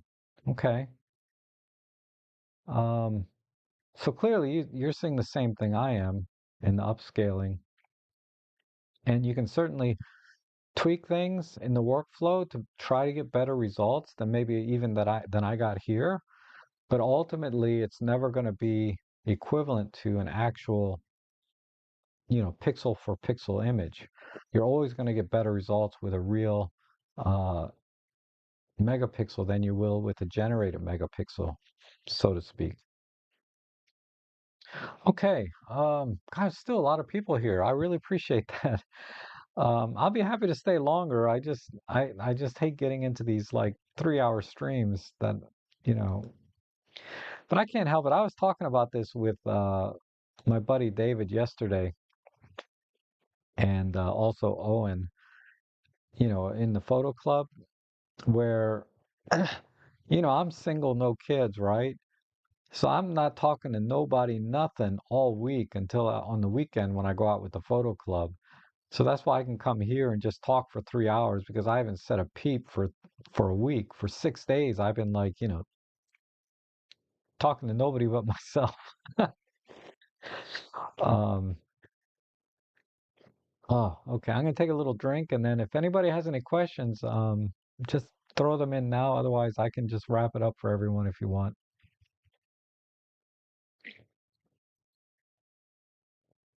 Lysippus says, or Robin says, the M5 Mark One is a slightly less than a pound. Great little camera. Yeah, it's awesome. I love my M5 Mark II, and the Mark One is even a little bit smaller. I think Emily over at Micro Four Nerds is. Hey, let me ask you guys. I was thinking about, how I do the annual stream every year, hence annual. Uh, I was thinking about doing two or three of those with other channels, right? Because I can only take in 5 or 6 people at a time and still keep my sanity. But I was because there's so many channels now that promote or use or are enthusiastic about Micro Four Thirds. Don Gumman was one. I saw another guy today. I can't remember his name. Um, Maybe I'll call Marcus Pick, see if he wants to come on. He probably wouldn't do it, you know. But uh, God, there's so many channels that that are pro Micro Four Thirds, right? They don't have they love the format, with all its faults, uh, or despite its faults. I don't know how to put it. Because, yeah, Micro Four Thirds is not perfect. Neither is full frame. I mean, I think, yeah, nothing is perfect, right? Uh, we love the things about Micro Four Thirds, the small size, compact weight that I just demonstrated. If I want to go out with a 50 millimeter lens, equivalent focal length, right? Which would be 25 on the Micro Four Thirds, 33 on the Fuji, and 55 or 50 on, the Sony. It's just not you're just not going to have the same small size and weight. Ooh, Weather Services issued a dense fog advisory for Camp Springs. Okay, that's good for photography, right? Especially at night, you get those really nice, as long as it's not too heavy. Last night it was so foggy. When I was driving home, I couldn't see more than like 10 or 15 feet in front of me. It was bad, the fog. And normally, like the casino and the inner harbor and everything is lit up like, a city over there. I could not see the casino from the highway. I was shocked. I was like, where is it? It's like totally blanketed out. I just couldn't believe I couldn't see anything. Ah, snappiness or 1 month. I better write these down because I don't know these guys. The only reason I find them is when their thumbnail pops up on my screen once in a while, and I'll check it out. And then the other one is who? 1 month, two cameras?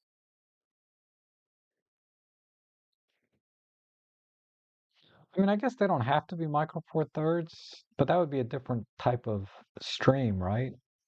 And we would be talking more about photography, or we could talk about gear across the range. I don't know. Thomas Stir wouldn't. I don't know who that is. I've probably seen their thumbnails, but yeah, I don't know. And Paulius says we need more megapixels. Doesn't hurt. And David Ellie Tellett says he's not a YouTuber, but Thomas Stir would be a good guess. Small sensor photography blog. That's right.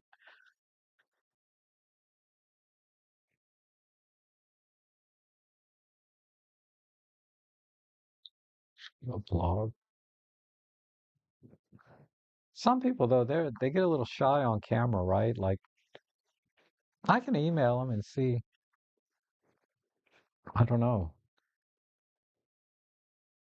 Yeah, and the yearly vlog with Maddie and Robin and Red and Emily and Peter were cool. Yeah, they're such awesome people. Um, I mean, all of us shoot all different gear, and except maybe Emily. I think Emily's still Emily Taupin, that is, right? Not Micro Four Nerds Emily. Emily Taupin is exclusively OM Systems, right? Because she's an ambassador. But I'd like to get some OM System ambassadors maybe together with Emily, put her together in that group, and then have the usual suspects, the other Emily and Maddie, Peter, Jimmy's, that group, and then uh and then have another group, maybe Thomas Eisel, you know, um he's doing really great work on his channel. Uh and he shoots everything, but he shoots Micro Four Thirds and produces educational content. And if his style works for you, um, his style of teaching, he's doing an awesome job. Uh, and then there's many others. I feel like I could have one special guest or do a group thing over time. I don't know how, I have to give some thought, but definitely count on the annual one, uh, with our usual crowd, my go-tos, right? Um, Ben Chappell, he's awesome, but I'd have to break him in with the other groups, because he's very, very niche when it comes to. I mean, he shoots everything Micro Four Thirds. I don't know. He's not that. I think he really needs to be a special guest type thing, like one-on-one with Astro stuff, rather than kind of grouped in with photographers, people that kind of do it for a living, more or less. I don't know. I have to give some thought. I'm still thinking. Yeah, Emily is awesome. The Micro Four Thirds community is awesome, and just like the cameras, in my opinion. And Derek Force, yep, in the UK, I'm familiar with him. And Ryder says 4.99. Oh, I'm sorry. I need to back up a little bit. You guys are really throwing in the comments now. Let me pull up the comment window while I relax here. Um,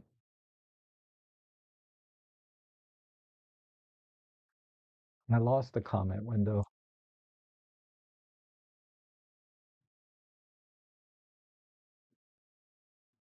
I have to pull it up again. I think we all like the live streams with contributors. Ask Peter F to tell us how he is getting on with the Fuji. Incidentally, I don't like my G9 II at all. Really? Jimmy Chang, I don't know if he's done a review on it yet. I haven't seen a thumbnail for it, but Jimmy Chang got the G9 II, I think, and um, I can't wait to see his review. I know Emily really liked it. And Marco says, "Get Thomas Eisel." Yes, I agree. I agree. I would love for him to come in.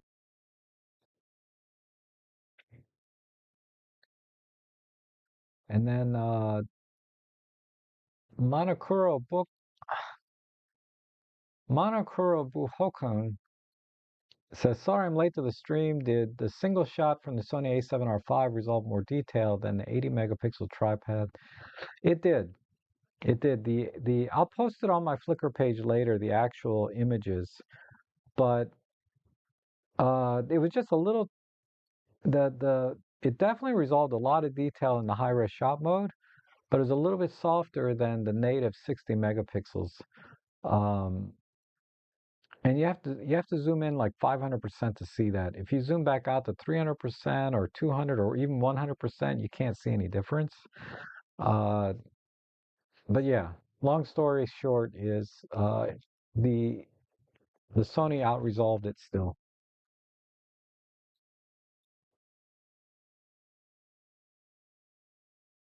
And Vic says the original was the my former workhorse is the original EM5. Yeah, it's a great camera. And Robin Schaefer says, "What's the thought about the difference between the kit and pro lenses?" Um, well, I would say, the pro lens are always going to be able to resolve all 20 megapixels. They're going to be sharp at a very, all the throughout the aperture range and or zoom range if it's a zoom lens. They're just going to be better in every way, um, except size and weight and cost, right? So there's the trade-off. You're going to pay a lot more. They're going to be heavier, um, and they're going to be larger, bigger overall. So if you value size and weight, then and or cost, kit lenses are perfectly fine, particularly the 40 to 150 f4 to f5.6. I will take that all day long over any pro lens on offer right now, even though I know technically those pro lenses are better. The size, weight, cost factor so far offsets whatever the pro lenses can offer that it's not even fair, in my opinion. So definitely the 4150 kit lens to me is a no-brainer. Get that lens.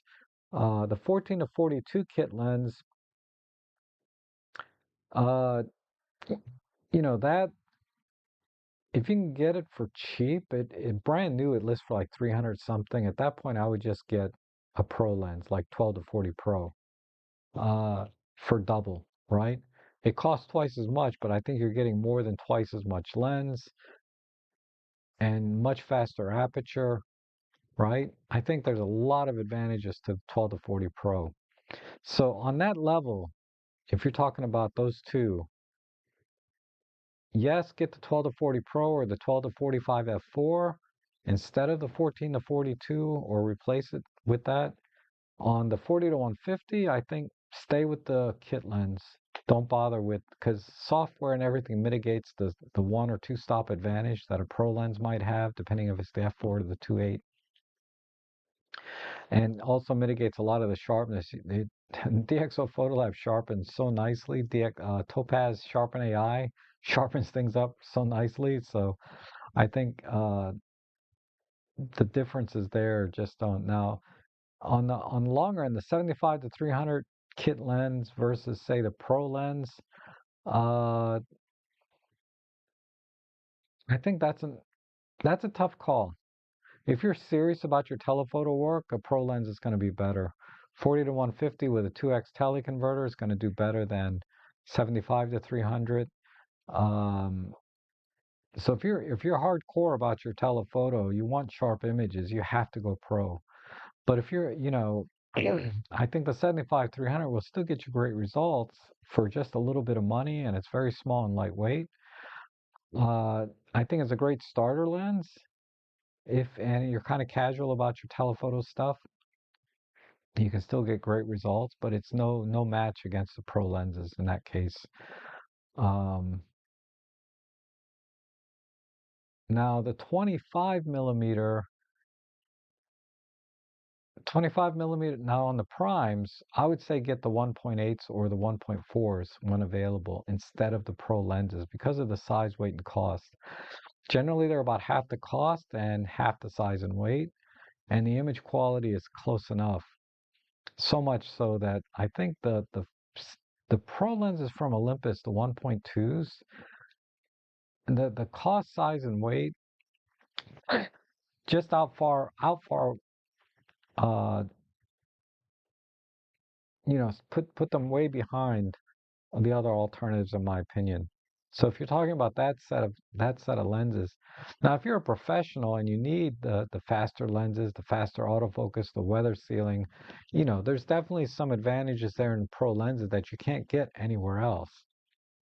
Then it makes sense. But for the enthusiast photographer, somebody that's just, everyday camera kind of person, um, I think the alternatives the benefits of the alternatives, the smaller size, lower cost, outweigh, the pro lenses. And the image quality on the 25 1.4 Leica, the 25 1.8, the 17 1.8, the 45 1.8, the image quality is close enough, and the size, weight, and cost is so much cheaper and so much smaller and lighter that it doesn't make sense to get the Pro 1.2s. Um, just my opinion.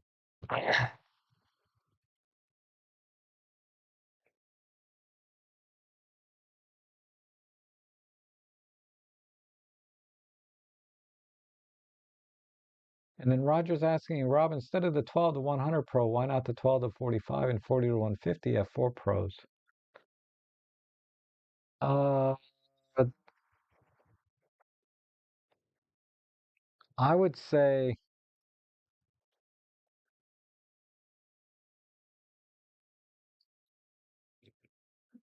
that's a tough call. I would say get the 12 to 100 Pro over getting a pair, so you don't have to swap lenses. So, and I'm thinking in an event situation where a wedding, parties, whatever, 12 to 100 Pro is going to be much more versatile than having to swap lenses. You know, there's not that much advantage to the other two. So I would do that. Me personally, I would I would prefer the 12 to 45 and the 40 to 150 kit lens because it's a much smaller package and much less expensive than getting, say, the 12 to 100 Pro. Uh, so if price is a concern, I would go that way. 40 to 150 f4 to 5.6 kit lens with a used 12 to 45 f4 or even the 12 to 40 f2.8. That would be I would go 12 to 40 f2.8 and 40 to 150 f4 to 5.6 kit if price were a concern. If swapping lenses is a concern, the 12 to 100 Pro.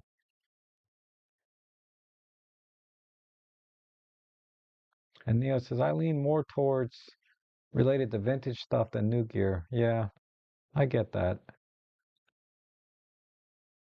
I should talk about some of my other gear. I have a whole two racks there of vintage stuff sitting there that I use time to time. Not a lot, but time to time. Rich photography. Okay, I'll write it down. If you guys know any female at Micro Four Thirds shooters, let me know. Um, Brendan says, sorry, I missed the first part. There's no big deal. You can always rewatch it, right? Watch it later. And then Monokuro Bukokan says, when I compared the OM1's 80 megapixel high-res shot to my 5DSR 50 megapixel, I found the results to be very close. I couldn't really tell which was which. That makes sense because the 5DSR is 50 megapixel DSLR. It's a little bit older. It probably has the anti-aliasing filter on it, which is softening the image slightly. So I believe that might be why you're not seeing much difference versus the Sony a7R5 does not have an anti-aliasing filter on it. That would be my guess. I could be wrong. Um, if the 5D didn't have an anti-aliasing filter and you have like a good Canon L glass, you might see a little more detail natively.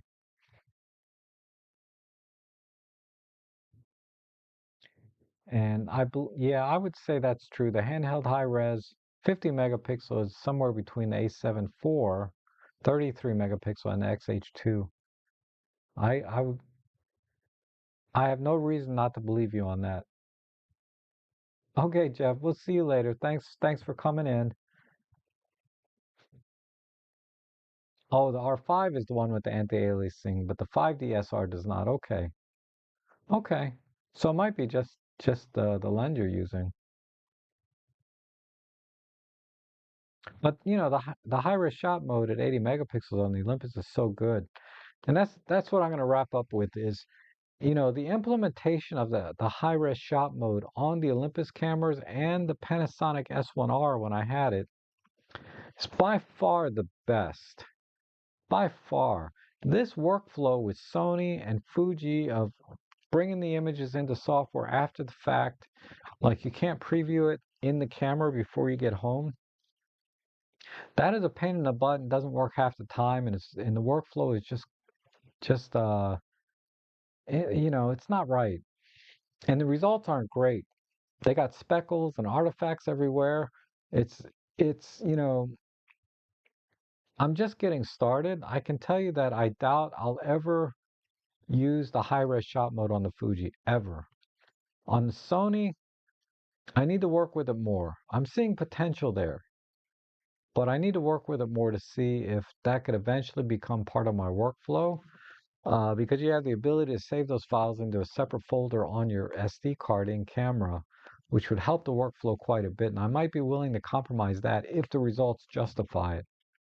If the results don't justify it, if I'm still getting a mess like I do with the Fuji all the time, uh, it's not going to happen. But it's a no-brainer on the Olympus cameras or the Panasonic, the S1R in this case, to use the high-res shot mode, even on tripod. It's a no-brainer. If you can use it in the situations that it's ideal for, it's just awesome. Uh, Obviously it's not going to work everything, anything moving, all those caveats aside. It's awesome. So, product photography, art reproduction, these kind of still life things. The high res shot mode is freaking awesome on the Olympus and Panasonic cameras. On the Fujis and Sonys, the workflow is just terrible. But um,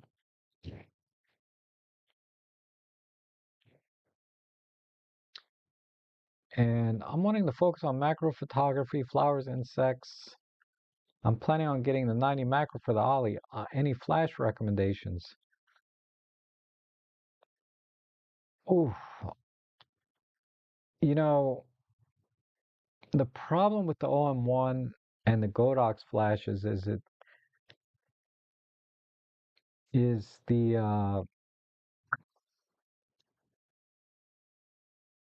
focus stacking does not work.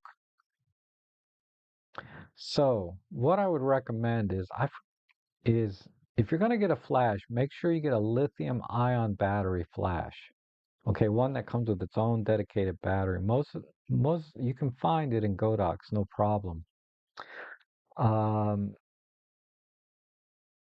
One that's got piqued my interest is the Westcott flash. I might pick one up um, to see if it works better with the OM1 for in-camera focus stacking because the Godox flashes just do not work on the OM1. They work for bracketing. So if you're going to focus bracket and stack them in software later, you can go Godox all day long. Specifically, go with like I think it's the V8. Let me look it up. V850, I think.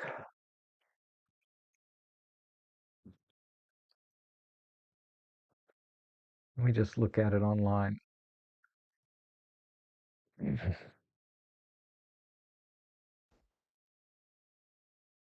Okay, the V850 is good.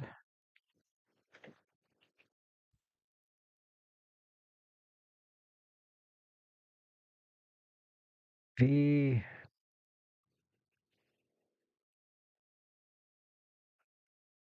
I like the newer battery packs though. I'm just looking for it. Give me a second.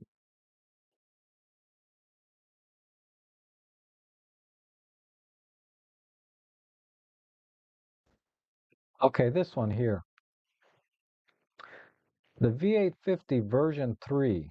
It has the newer battery pack, right?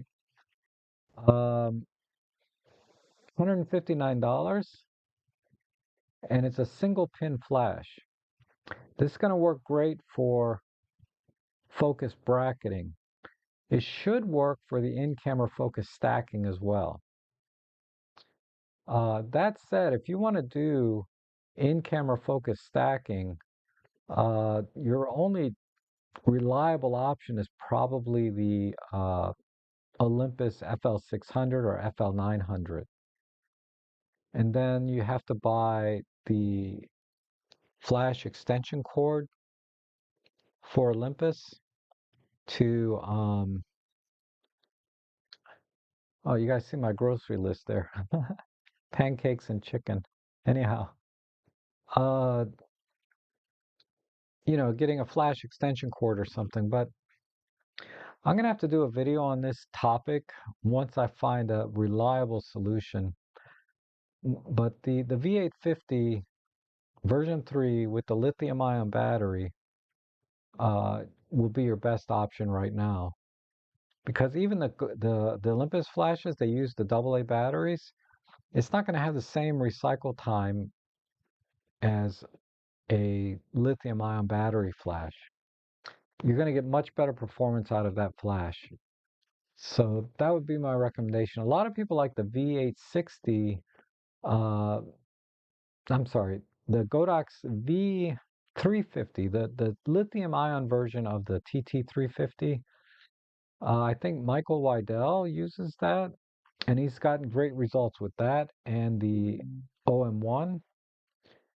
But I don't know how his results have been uh, with in-camera focus stacking, because I know he likes to do that too.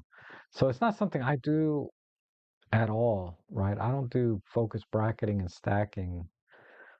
Other than to make a tutorial sometimes, I don't really do it.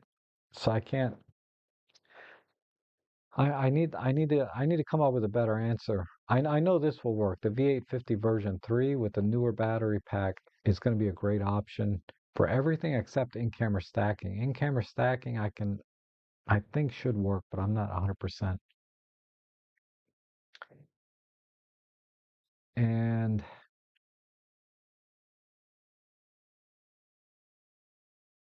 oh, Guido van de Water. I like that.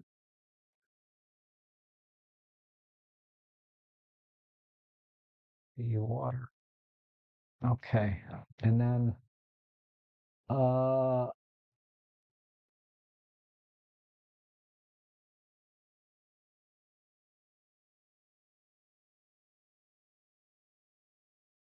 yeah, drastic improvement in noise performance. Definitely yeah, high res shot mode, because of stacking images, you're going to get less noise and better details. So there's some side benefits to it as well.